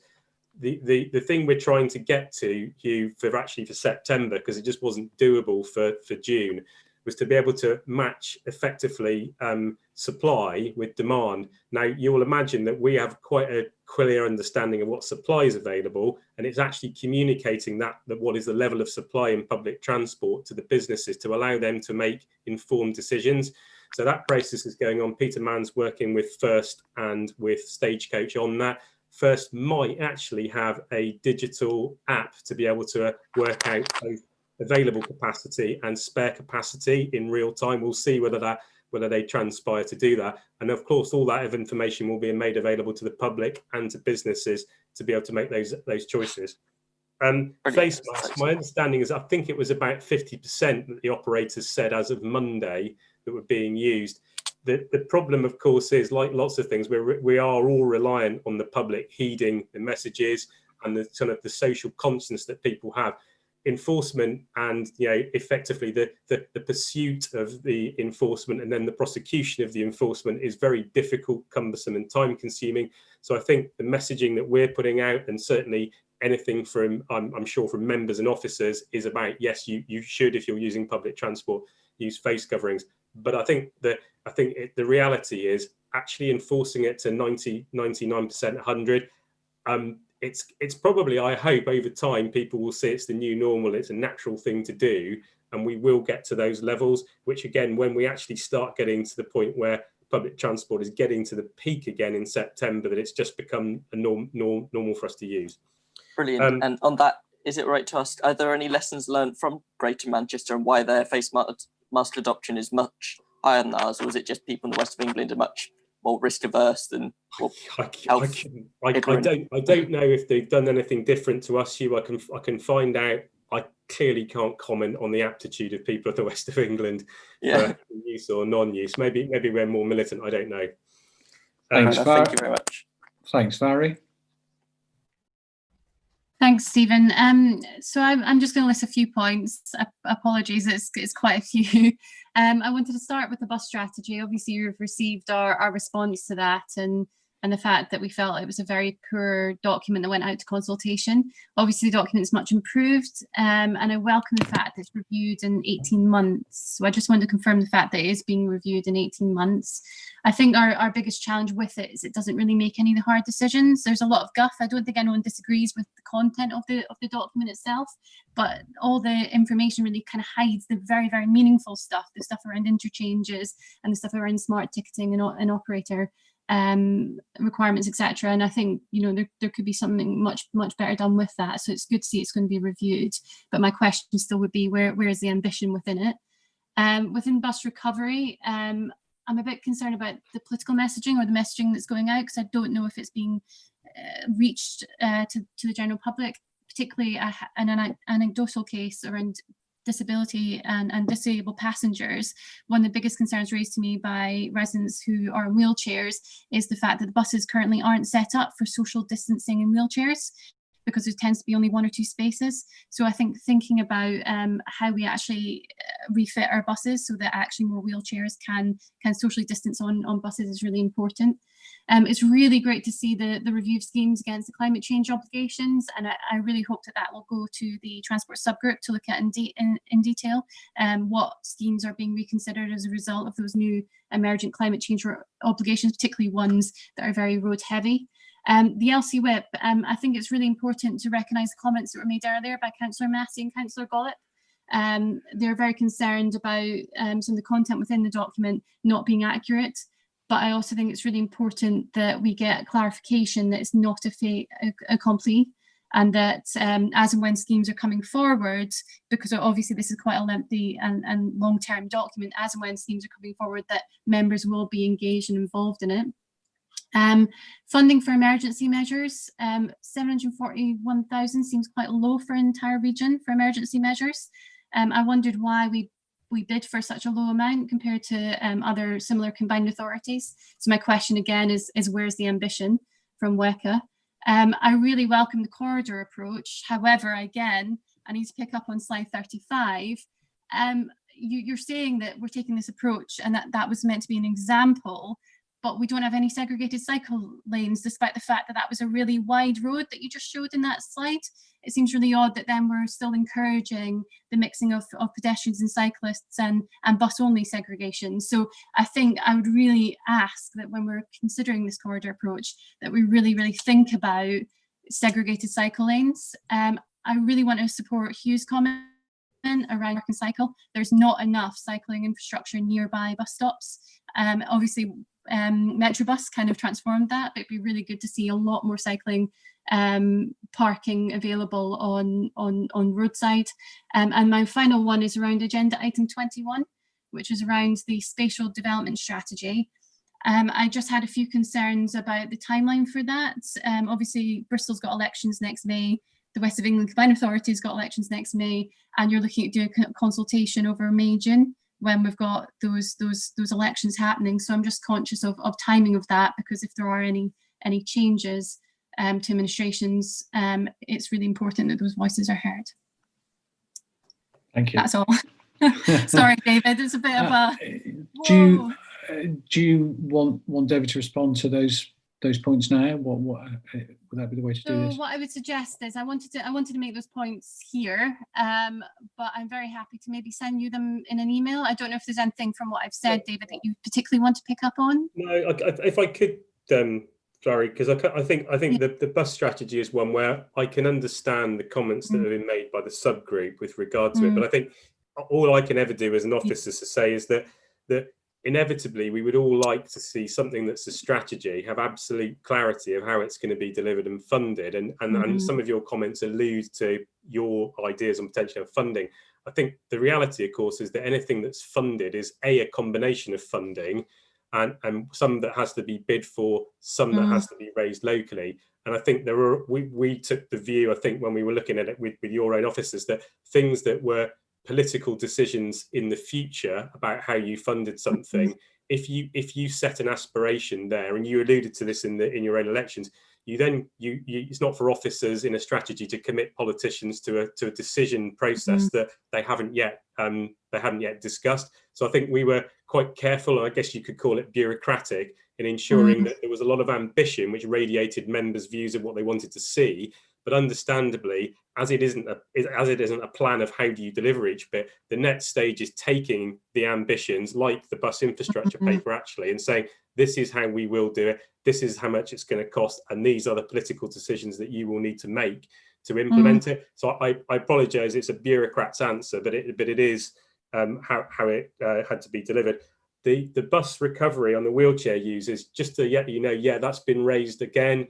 Peter Mann's talking to First have been wonderfully helpful and accommodating through the whole process. I guess the reality is kind of that how they'd have to physically move the internal sides of buses around. The fact that it's known as a problem, and I think in the longer term, it's something where better provision, more equal provision, I guess, what we're saying. And I think what's been noted as well in the short term is that there are obviously a disproportionate amount of disabled people who have to use public transport, and therefore there is some sense that in social distancing requirements they should be given some degree of preferential treatment in terms of seats. So we'll see when the booking system comes forward if that can be accommodated, but certainly it's in first mind as something to do. On LC WIP, can I just pick that one up as well, because you mentioned that numerous times in the speaker. I think the issue is, and it's actually by your own comments, you've said about what is the relationship between two. I think that is always the kind of opaque nature.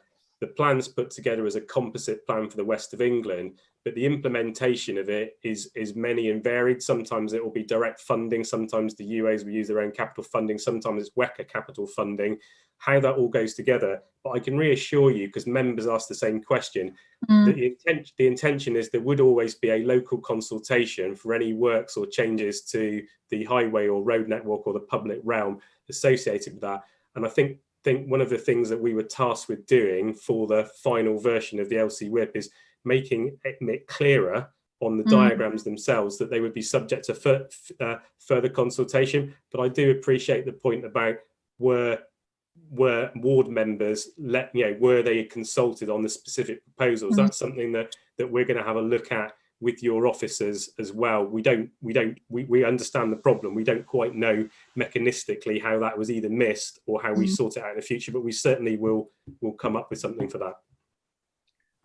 Okay, can I move on? Jeff? All right, thank you, Steve. Can I just start with a couple of general points, if I may? The first is that for me, looking at items 16 to 20, that we had 3/4 of an hour allocated for, I actually think we could have spent a day on that. And I have a real concern that this is not adequate scrutiny. So I just want to register that. But I also want to link it to the item we haven't got allocated here, which is the Constitution, which in turn schedules the meetings for the rest of this year. And I'm wondering, Steve, whether we could ask officers to come back to us with a detailed explanation of why reducing the number of meetings and therefore increasing the intensity of the items being presented is good for transparency, democracy, and accountability. Because I would have thought it wasn't much fun for officers having to prepare this volume of paperwork for a smaller number of meetings each year, but it certainly makes scrutiny of them if we only see them 5 working days before the meeting. Can I ask Shazia to deal with that in a minute, just to give her a bit of warning. But Jeff, if you want to carry on with what other questions you had. So what I was hoping therefore is that you might make that point on Friday, because I recognise the administration's role isn't to accommodate scrutiny, but I actually think that this is not how things should ideally be. So that was the first point. The second general point is it does seem to me that we are getting confusion between the authority's strategic role and the detailed proposals. And when they're both put together in a plan, that leaves local members confused and local residents totally lost because they don't know how to get involved in a consultation when they don't have an interest in the wider strategy, they have an interest in the local issues. So I think there is a separate issue that WECA needs to consider in terms of how the consultation process, how the development of strategy, and how all these issues work. Now, I've really had my say on item 19, but and this is no criticism of David and his report, but David, I do think you need to understand the problem in Bristol is that if you talk to the Bristol transport officers, they will tell you what they think has happened. And they think they've had a consultation. I've raised at this meeting before the A4018 consultation, where the ward members were promised that they would be told about the detail of the consultation well in advance. In fact, we saw it after it was printed and when it was ready and already being delivered to our residents. That proposal was rejected totally out of hand because there were so many flaws in it, but it had a WECA banner on it. So when you talk to Bristol officers, they'll tell you a different story.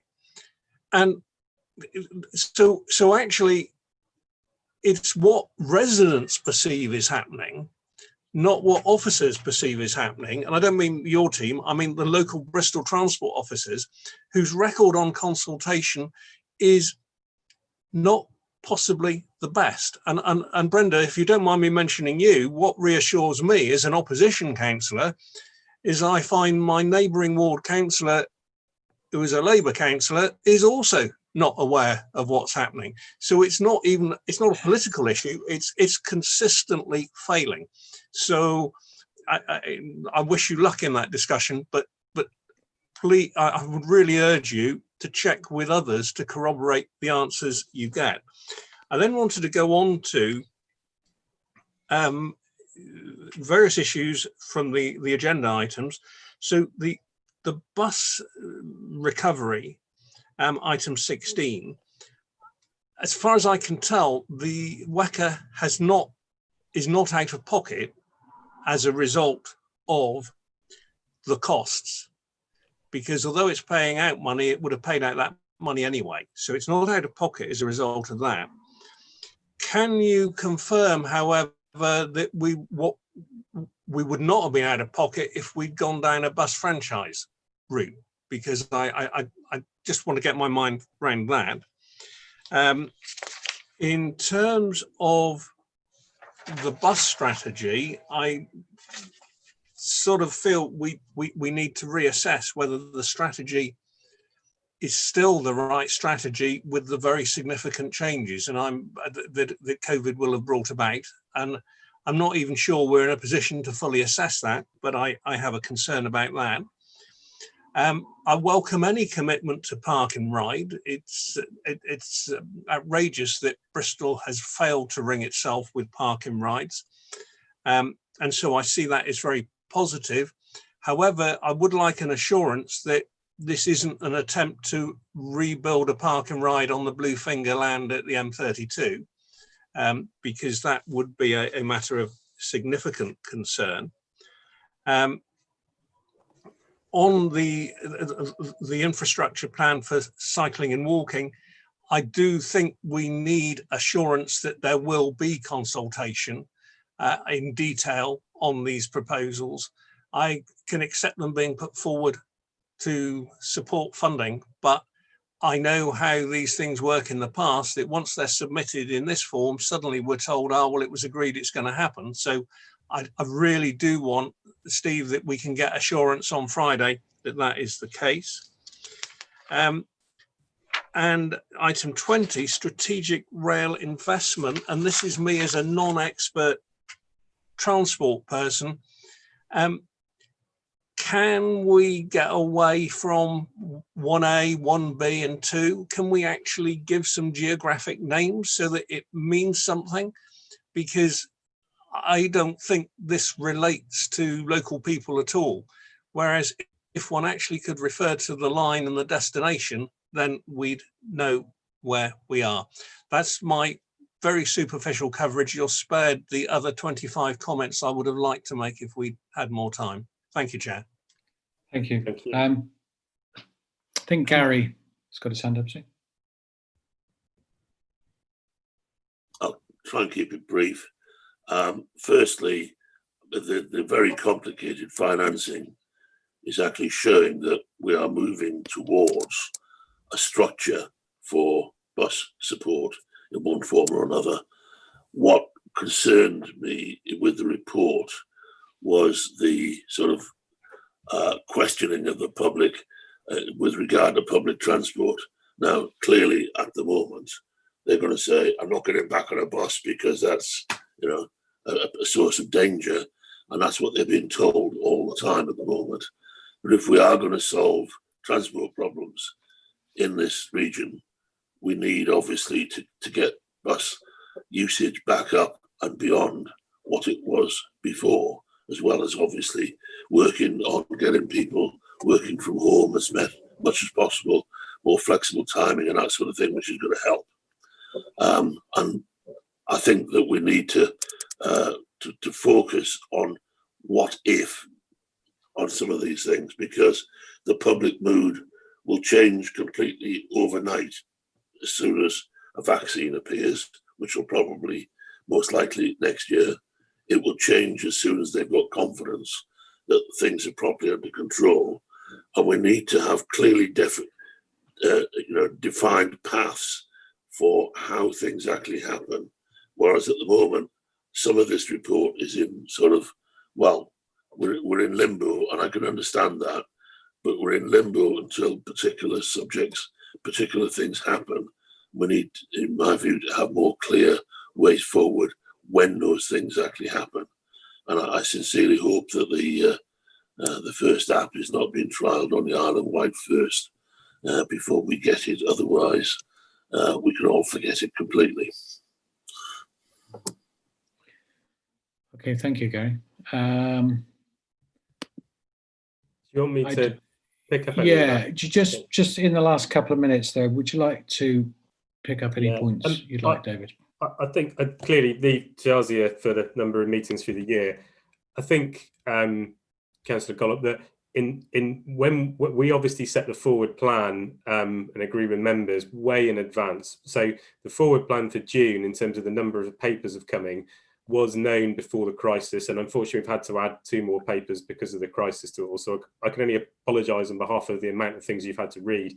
There was a reason that we were taking the strategies and plans through, because at the time when we started the process, there was going to be a comprehensive spending review that set departmental budget limits for revenue and capital for central government, which then filtered down to regional and local government. So we had a ticking time needed to get the strategies through, because we understand, and it's still probably going to be the case, that we are required to have them in place to be able to bid for the funding, or in the case of the combined authority, we might get devolved funding as a share of the overall national pot. So it was really, these projects, as somebody's alluded to in the subcommittee meetings, have taken a long time to get to gestation, the strategies. So I think it was a final push to try and get them through in June so that they were available to be able to be put forward with proposals for funding and government. So that was the reason.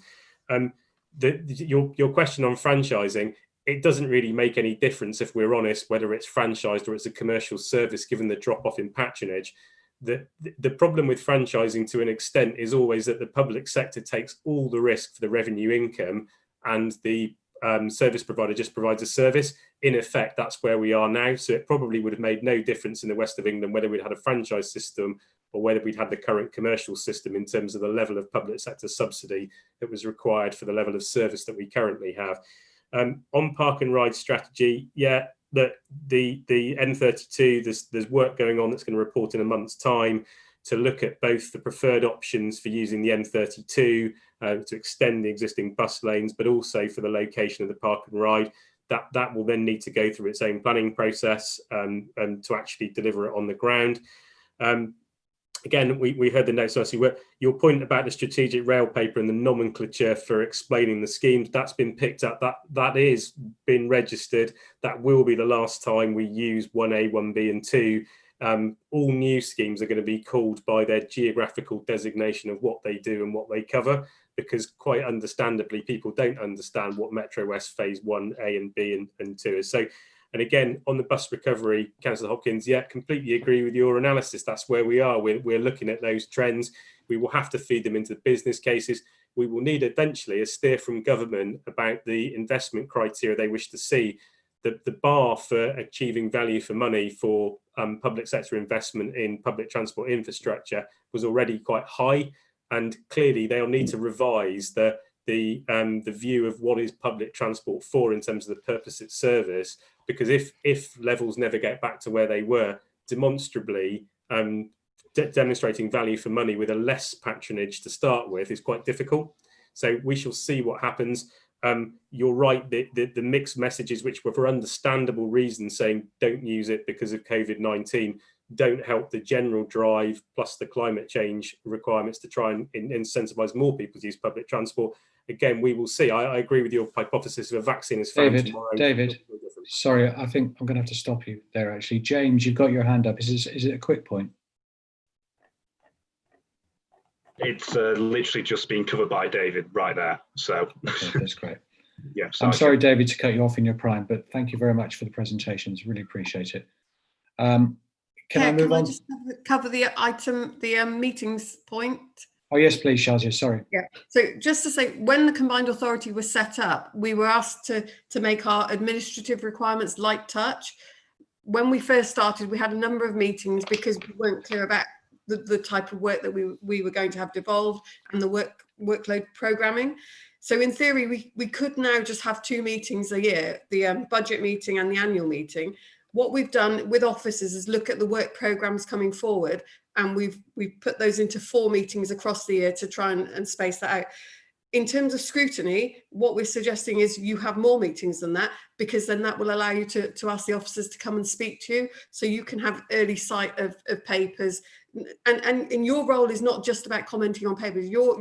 That role is a much bigger role in terms of policy formulation, strategy, all of those things that you need to input into. So my suggestion is we will have more papers for the meetings because we have fewer meetings, but as part of your rolling forward plan, what we need to look at is what's on the WECA forward plan and what areas you need to be focusing on so that you have that early input. And we need to look at how scrutiny can actually add value. What the Centre for Public Scrutiny have said to us is, we don't just want you looking at papers, we don't want you to replicate what the authorities do. So we need to work out, where is it you can add the best value.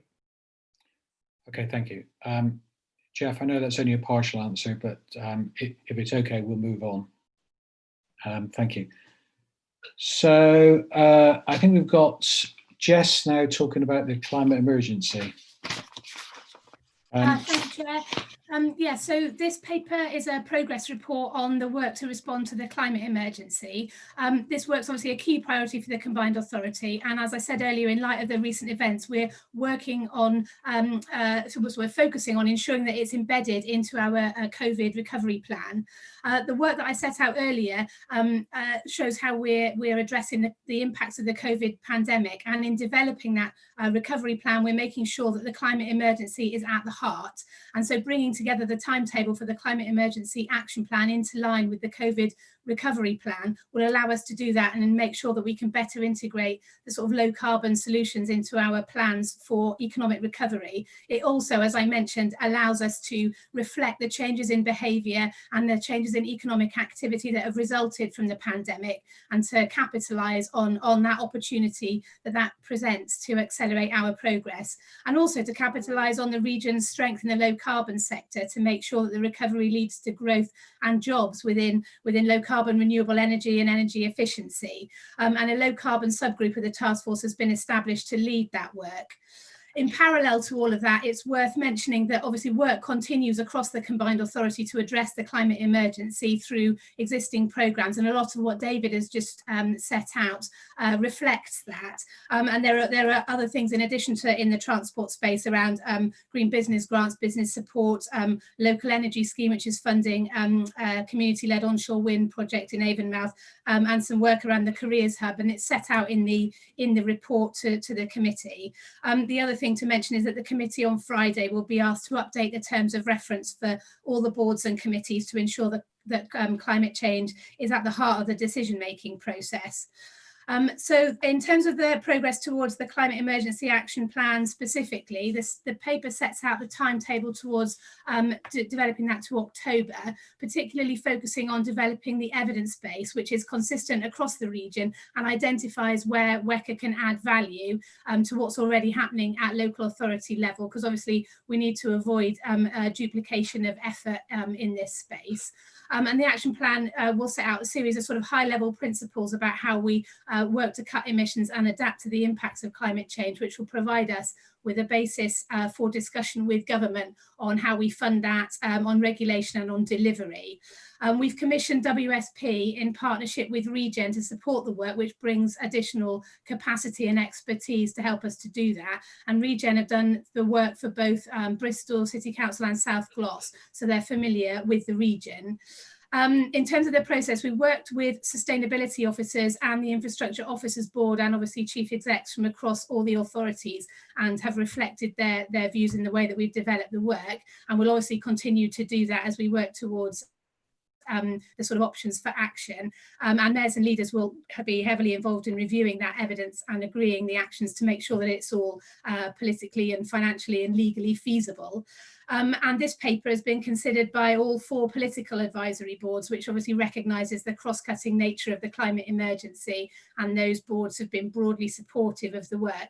So as it sets out there, we're working towards a full action plan in October in line with the COVID recovery plan. Okay. If I can make a few comments.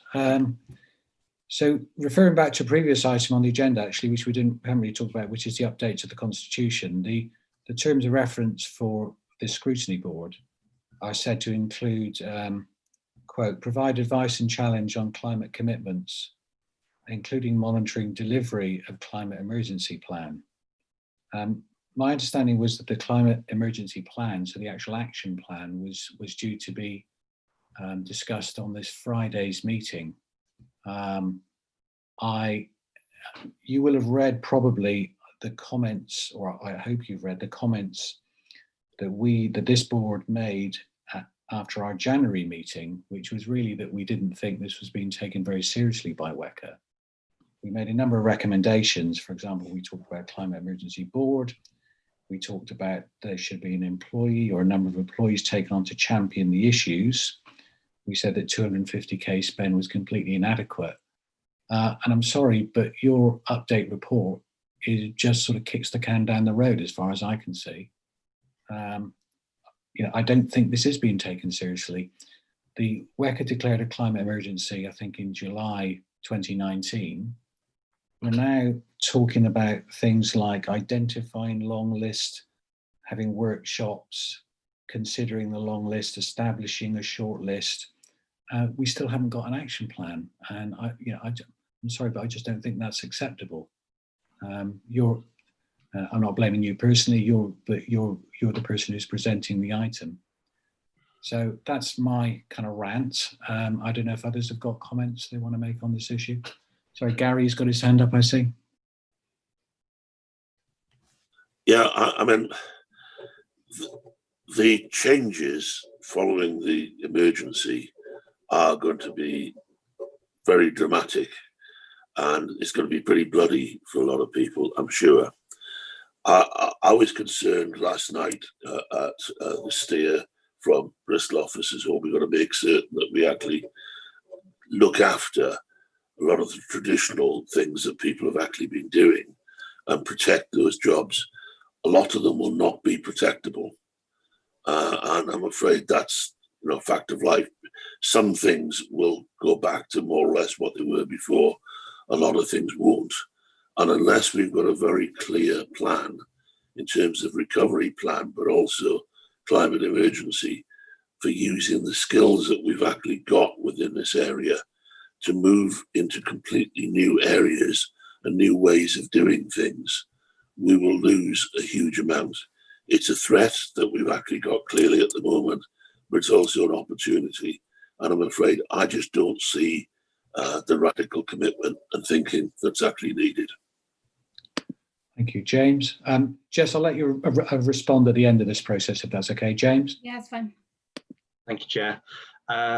Yeah, well, Chair, you've already spoken about the fact that we made several recommendations and they just simply do not seem to appear or don't seem to be taken into consideration, quite frankly, and that comes from the political leadership, not Jess, of course. And I know he's got a meeting in Parliament today, and I know I mention this every single time we have this, but he's not here again. We were told, about the Climate Emergency Board in particular, that we don't need a board because it's integrated into everything. Can we see a breakdown at some point of how it's integrated? So when we talk about restarting the economy, rebooting it, whatever we're calling it, things like high streets, how are we making sure they remain green and sustainable? When we talk about skills and training, because there'll be jobs that'll be lost in the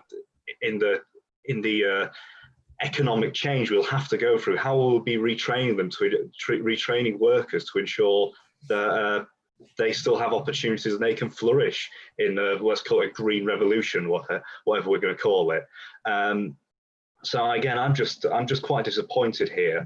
Again, not obviously blaming the officers. This comes from a lack of political leadership, and I can't understand. I still can't understand how we have one directly elected member of WECA, yet doesn't turn up to hear what people from all across the patch, who have varying views, who have things that they get fed into by their residents and their groups, etc. and I don't understand what could be a greater priority. Thanks, Farry. Yeah, absolutely. I think everyone is kind of said, and I think James really hit the nail on the head, that it's around the lack of political leadership in this area. And I think the thing is our region isn't the only one facing these issues. There are obviously, I think M9 was mentioned earlier, sharing of best practice across different regions. We're seeing this leadership happen. You know, Andy Burnham constantly putting out statements about this. Obviously, he's got the ambitious programme around the beelines, etc. And it just feels to me that, you know, that's what we're very much lacking. And that if we had the directly elected mayor attend these scrutiny sessions, you'd be able to hear from all of us, from our own expertise from across the region, our ideas and feed into that. Thanks, Jess. Jess, do you want to respond? Sorry, Jeff, I'll come to you in a sec.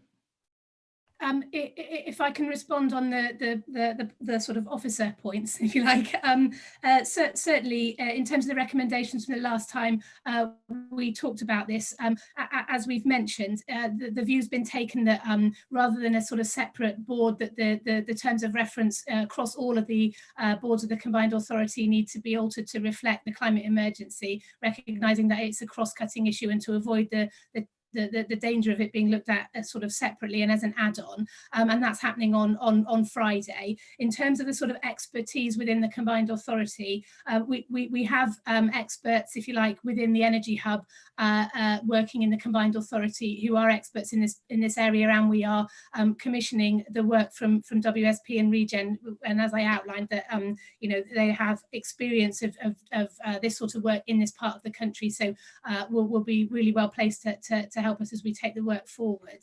I think the rest of the points were I suppose one of the main points all of us have made is, what about the timing? What about the urgency of this? It doesn't seem to have any urgency behind it at all, and I'm not quite sure why that is. Is that the Metro Mayor who doesn't consider it important, or is it the budget? You know, I just don't actually get it. So I think that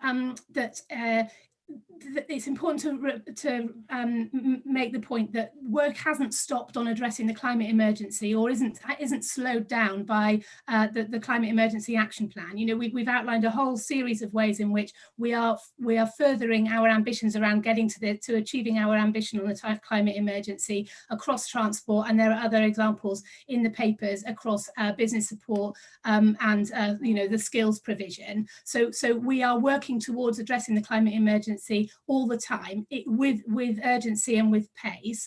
The climate emergency action plan specifically, I think it is fair to say that you know, if we were to produce something that didn't take into account the changes that have happened as a result of the COVID pandemic, we would be reviewing that almost as soon as the ink was dry. So I think you know, we're seeking to ensure that what we produce is an action plan that is relevant and that sort of allows us to continue, provides us with direction going forward, recognising the circumstances that we now find ourselves in, which have created changes that will have a direct impact on the climate emergency, both in a positive and a negative way. All right, thank you. Jeff, and then Brenda. Yeah, I don't disagree with anything that's been said, but I have to question whether we're coming to the right conclusion, because as I understand WECA decisions are taken by the leaders and the Mayor of Bristol and the Metro Mayor combined. So actually the political leadership has to come from the underlying authorities, because the Metro Mayor cannot take a decision without the underlying authorities agreeing with him. So actually we can all say that we're not getting the priorities right, in which case we've got to take it up with our own individual authorities, because if the three leaders or the two leaders and the mayor agree, then it becomes WECA policy. So I really would urge that we look at this and actually say we've got to get our houses in order in our own individual authorities and demand that the wording of papers that comes out of WECA acknowledges the importance we attach to it. That's my contribution, Chair. Thank you. Chair, just to add to that, we will invite all of the committee to attend a meeting of scrutiny. And once we've had this meeting, we're going to agree the dates for the rest of the year for your informal and your formal meetings. So I can then ask them all to attend a meeting specifically for climate emergency discussion. Thanks, Brenda. I just wanted to follow on from what James and Barry have said. We've spent a lot of time this morning discussing some really important subjects, but we never ever seem to have the opportunity to have a face-to-face discussion with the Metro Mayor, and we haven't in all the time we've been on these committees. Isn't it time that we actually sat down with him and discussed some of these really important? I mean, I understand where Jeff's coming from, but I'm sorry, he is the directly elected Metro Mayor, and we should have the opportunity to have a conversation with him from time to time. Thank you. Agreed. And we made this point in our report from the 31st of January meeting. So Ian, perhaps you could emphasise it again, please, in what we say, the report we have going to the meeting on Friday. Okay, anybody else need to speak on this? I don't think so. Okay, thank you, Jess. Sorry to give you a hard time. Next we've got Malcolm Coe, I think, looking at numerous finance reports. Malcolm, I'm not quite sure how you want to deal with this in the time. It's a I know challenge. it's very unfair being last on the agenda. I get that, but it is extremely important. How long was your presentation likely to be? Chair, I've got no presentation. I'll talk very briefly to reports and open it up if that's okay. So as you say, there are 5 reports on the agenda. I think most of them are fairly straightforward. So I'll focus on the areas which I think that you might want more discussion on. If I take the first 2 very quickly, the first one is the WECA outturn report. This is not too dissimilar to what went to the last committee. It's showing a surplus at the end of the year of just over 550,000, 550,000, which is being consistently reported throughout the year, which is due to surplus on our treasury management, our cash flow activities. And we are recommending that most of that is put into a specific earmark reserve to recognise we're going to be short on our business rates income in 2020-21. The overall impact of this report is that our unearmarked reserves for WECA will be around 1.1 million at the end of the year, which is better than it was 18 months ago, but it still only reflects 2.6% of our entire revenue budget. So it's still proportionately low, but it's certainly healthier than we have been in the past. I'll pause on that one, Chair, or can I take the next one as well, just so we can get through all 5 of these reports? I think it's probably worth you making those kind of comments on all of the reports and then us coming back with questions in the remaining time. Cool, I'll do that. So next one's Treasury Management. This is a standard outturn report which reports on the activities that WECA have had throughout the year. As previously stated, we are a cash holding authority. We're not a borrowing authority. Our cash balances have reduced through the period, as we knew they would do, because as we spend more of the investment fund, our cash balances will reduce. And at the end of March 2020, they were down to 178.8 million. From 212 million 12 months ago. And that will continue, that decline will continue between now and March 2023, when we plan to spend the entire 350 million of the WECA investment programme. We reflect that in our budgets. Our base budget for income from Treasury Management is just over 500,000, but we recognise in last financial year and the current financial year, there will be one-off surpluses due to our cash holdings.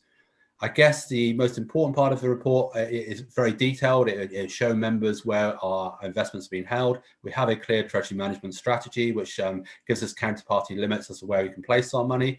Clearly, it's difficult to get high returns in the current climate. We try to diversify our income wherever possible. But Appendix 8 is worth noting. So we've been linking, myself and my fellow finance directors in the region have worked very closely to say, well, actually, how can WECA help the unitaries in terms of any cash shortages they face in the current COVID situation? So we are implementing this short-term loan scheme. So where the unitaries are going to have faced with cash flow problems, rather than us put money out elsewhere as WECA, why wouldn't we lend that money on a short-term basis to the 3 surrounding unitary authorities? So that's been a good bit of productive joint work between WECA and the rest of the UAs in the region, and it's been well received, I think. I'm going to stop after those 2. Face any questions on those, or do you want me to go through all 5, Chair? Just a quick question. Have any of those loans actually been made to the unitary authorities? We are waiting for the approval on Friday at committee. I've asked my finance directors to let me know when the cash shortages are going to be. South Gloss have come back to me with quite a detailed breakdown of where they think they're going to require this facility. It tends to be around October to the back end of this calendar year that the UA is going to face the biggest challenge. So I've asked my colleagues to sort of give me the entire ask so I can combine the whole lot together, so I know exactly how much we need to make available. So there's definitely interest from South Gloss, and Bristol also made tentative inquiries, but I'm trying to put the whole jigsaw together at the moment. So the answer is no, but there's definitely a need out there. I'm absolutely convinced we can make this happen. Okay, do people have questions so far?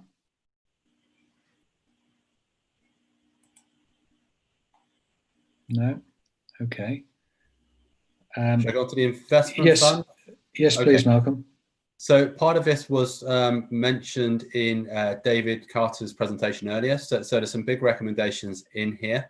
On the transport side, we mentioned about the emergency active travel funding, and we absolutely get the fact that 740,000, which is the first tranche, is a very low number for our region. The indicative funding for emergency active travel is 3.7 million, but it's a way that government are actually passing that money down. So what we've done in this report is recommending that we're making 3 million of our investment fund available, just so we don't have to wait for the government funding to drip feed down into the region. So we are underwriting 3 million of our funding to make sure there's active travel funding projects get off the ground running. And as David said, in support of that, we've got 10 million of our investment fund for more permanent measures. So we make sure we link up between the temporary measures and where we need to invest longer term for cycling and walking schemes. So that's the big transport recommendation in this report. We mentioned or alluded to earlier about £5 million has been made available for economic recovery. That's the first tranche of us looking at deliverability of our programme. We freed up headroom of just short of 10 million, and 5 million of that we're putting forward to the economic recovery through the task force. Absolutely convinced that we need to put more behind that once we really understand where we can have the biggest impact in helping to help local business to recover from the economic situation we're in. There are a range of other recommendations in the report, but the big ones, as I say, are around 5 million to the task force, the 13 million in effect for emergency active travel and longer term walking and cycling schemes. And then we've got 2 million to progress with the spatial development strategy and local transport plan evidence base. Other more detailed recommendations in there. If we had more time, Pete's on the call, Pete Davidson, will go through more detail, but I'm very conscious that we're at the end of a very long meeting. So do I take any questions on that one, Chair? Because that yeah, I got, thank you. I got Vari with her hand up.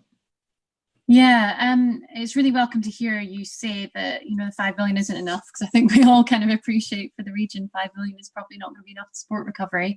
I was just wondering if you had an idea of what the criteria is going to be in terms of the process and priorities, because obviously the business rates grants and discretionary grant was handed out by the local authority. Is the plan that WECA is going to manage that process, or do you see the unitary authorities managing that process?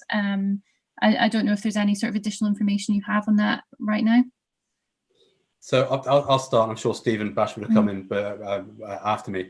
You're right, the UAs have dealt with a very short-term emergency measures for the grant schemes, but we've been linking very closely with the UAs. So the second tranche of the discretionary grants paid out by UAs, WECA and UAs work together in developing that. Now, WECA will actually manage the recovery sort of payments through the task force recommended, but the UAs will feed into that. So I see it very much dovetailed, so it shouldn't be, one is completely divorced from the other. In terms of criteria, Stephen, do you want to come in on a couple of those points? Yeah, I think as you recognise, it's a starting point. It's quite small in the context of the challenge we face, but very much using the work of the task force and understanding the sector group's key vulnerabilities to drive that criteria, and also recognising that it's probably more at the moment about those kind of short-term measures that are needed, but there will be clearly. Coming out of the task force, we had our meeting yesterday. They're beginning to crystallise around some key areas for focus. So that will very much drive any business cases that are made against that. fund. And as the paper says, that's devolved to the decision is for that to go to the CEOs to make that joint decision on any funds, but it's fairly limited. We're clearly pushing for more funds through government as well to try and drive their recovery. Great, thank you. Thank you. Winston? Yeah, just a very small point. There's nothing mentioning low traffic neighbourhoods. Is that all part of the cycle and walking, or is that detail that the unitary authorities would deal with? Yeah, sorry. Yeah, yes. Sorry, David, do you want to come on that one? Yeah, sorry. Yeah, the answer to that's yes. That's part of the other papers that have gone through, not part of the recovery, part of the active travel stuff. Okay, I've just got a couple of other small questions. So, I mean, well done on the green deposit account. That sounds great. Question: do you have, or could you put some money in Bristol Credit Union, which of course is covers a far wider area than Bristol in the region? Is that something you've ever considered? Sorry, Joe, I don't know if it's my reception. I missed part of that. Can you repeat, please? My question was: could you potentially put some money with Bristol Credit Union in terms of your treasury management? Bristol Credit Union, for those who don't know, covers a much wider area than Bristol and is a very useful institution.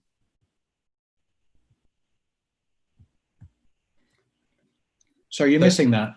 No, I got it. Sorry, I got it's Bristol Credit Union. I am familiar with that, and I've been linking with Denise Murray, my finance director colleague from Bristol. Could we put any of our treasury management money into that? I'm afraid not, because actually we're quite strictly governed in terms of our strategy, in terms of what organisations we can place our investments with. If we were to put WECA money into that, it'll be part of the actual investment fund programme. So it'd have to be from the allocation from business and skills, because it is it'll be an allocation in terms of helping to support that organisation, as opposed to a pure investment, which wouldn't meet our criteria. So we could consider it, but at the moment it's not part of our 350 million investment programme. Okay, thank you. Winston, have you still got your hand up from before? Or, okay, well, I think we, unless, oh, sorry, I have got other people with their hands up. Let me just see who they are. Barry, Shazia. Oh no, Fari, sorry. Have you got your hand up still? Or is it a new one? Yeah, because sorry, I know, Stephen, you were saying that this was going to be a case of going all over the place. But the other thing as well is obviously that 5 million is there's a mention of reviewing or reshaping the local industrial strategy. I just wanted to know what we meant by that and what the process is going to be for that. I say something about that, Chair. Who's that, Jess? Yes.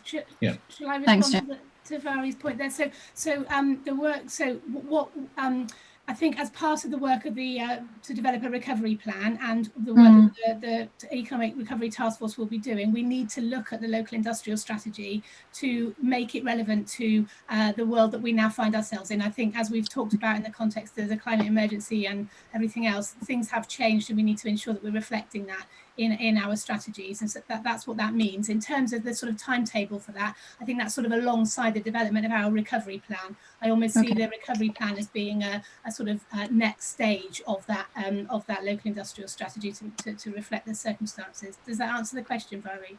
Yeah, it does. Thank you so much. Okay, I think that's it. Thank you very much. Thank you, Malcolm, for being so concise. That's really helpful. Thank you. I've got two more, Chair. If I've got 3 more sorry. minutes, yeah? Sorry, keep going.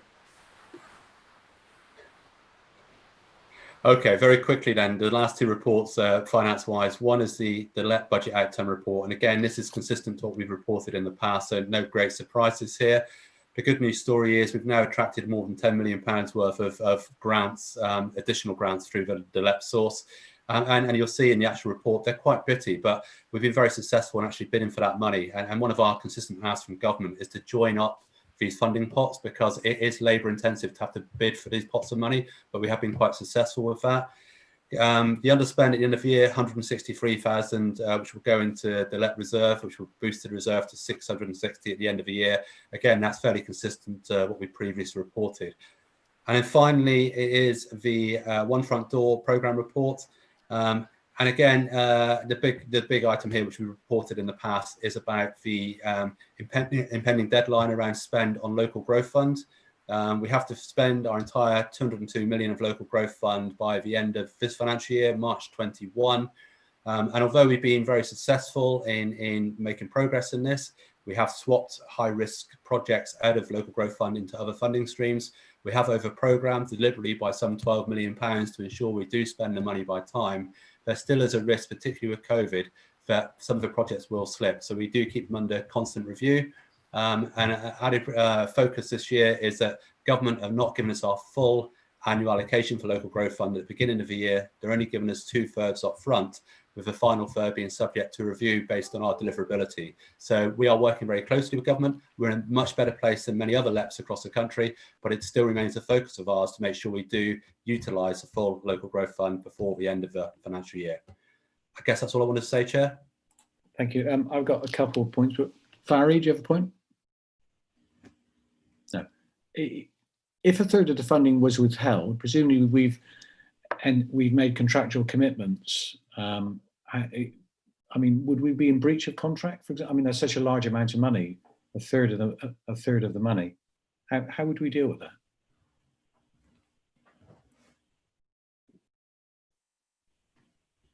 So, did you hear me, Malcolm?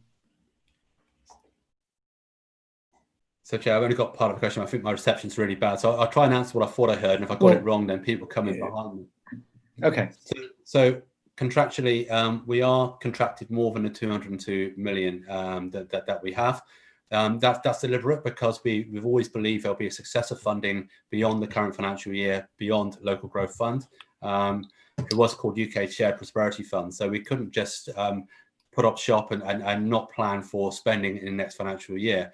But contractually, as it stands, we are committed more than the 202 million. And should some of those projects slip beyond the current financial year as well, we could have a financial shortfall in next financial year, which ultimately would then have to look at different funding sources to sweep up. Our initial conversations with government are, though, that actually they will honour the full 202 million local growth fund. And as I said, we are ahead of the curve in terms of our deliverability. So I do think we're in quite a strong place, but it's not without risk entirely. Thank you. I mean, the final point to make is very much support the Lawrence Western turbine plan. That seems like an excellent project. Okay, anybody else? Okay, great. Shazia, do you want to talk to us briefly about the meeting arrangements and so on and the forward plan? Is that Shazia or Ian? I'm not sure. Well, in fact, Ian can do that. It's just a brief outline of the 4 meetings that we're suggesting for you, and then the formal meetings in between. But was there anything else, Ian? No, well, I think we picked it up probably in the early discussion. Chair, is it helpful if I just quickly summarise the points which I think you want to raise in your statement for Friday? Yes. We're over time, but if people wouldn't mind another 5 minutes, then I think that would be helpful. Just very, very briefly, I think the points you're picking up from the start of the meeting, the point about improving the effectiveness of the scrutiny subgroups and the sort of accountability and transparency around that, as per Councillor Gollott's points later in the meeting. Secondly, the issue about the quality assurance of reports, and then linking that with the LC whip, seeking particular assurance that the future consultation on particular schemes will involve local councillors and residents. In terms of the Recovery Task Force, you have a request that you'd like to see the minutes of that meeting. And also the point about the view that unitary authorities and WECA should work together on the regional recovery, particularly around the framework and the outcomes. And finally, I think the point around the climate emergency, the point you made towards the end, and you'd like the Mayor to come to a future meeting to discuss that in particular. Yeah, I think the concern that we have that the action plan hasn't appeared as previously suggested. Do people have other major items they want to add to what Ian has just said? Sort of category. Oh, sorry, Gary, you've got your hand up. Go ahead. You're muted, Gary. And Hugh, sorry, Hugh, did you have your hand up earlier?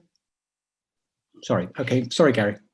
I think the point with regard to the climate emergency, we've been going on generally about how important that urgent action is taken on that.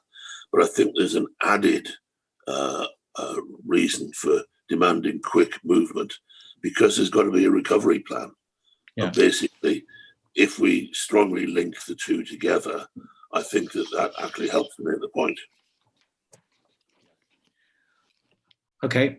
Is that okay? And so, Ian, you'll send we'll discuss a draft, and then I'll circulate it to the membership of this committee, and then I'll make the points on Friday at the WECA meeting. Yeah. Yes. So we'll look to circulate the draft text by the end of today for comment. Right. Okay. Anybody else for anything else? Okay. Thank you all. It's a long meeting. We didn't have a comfort break. Thanks very much. Nice to see you all.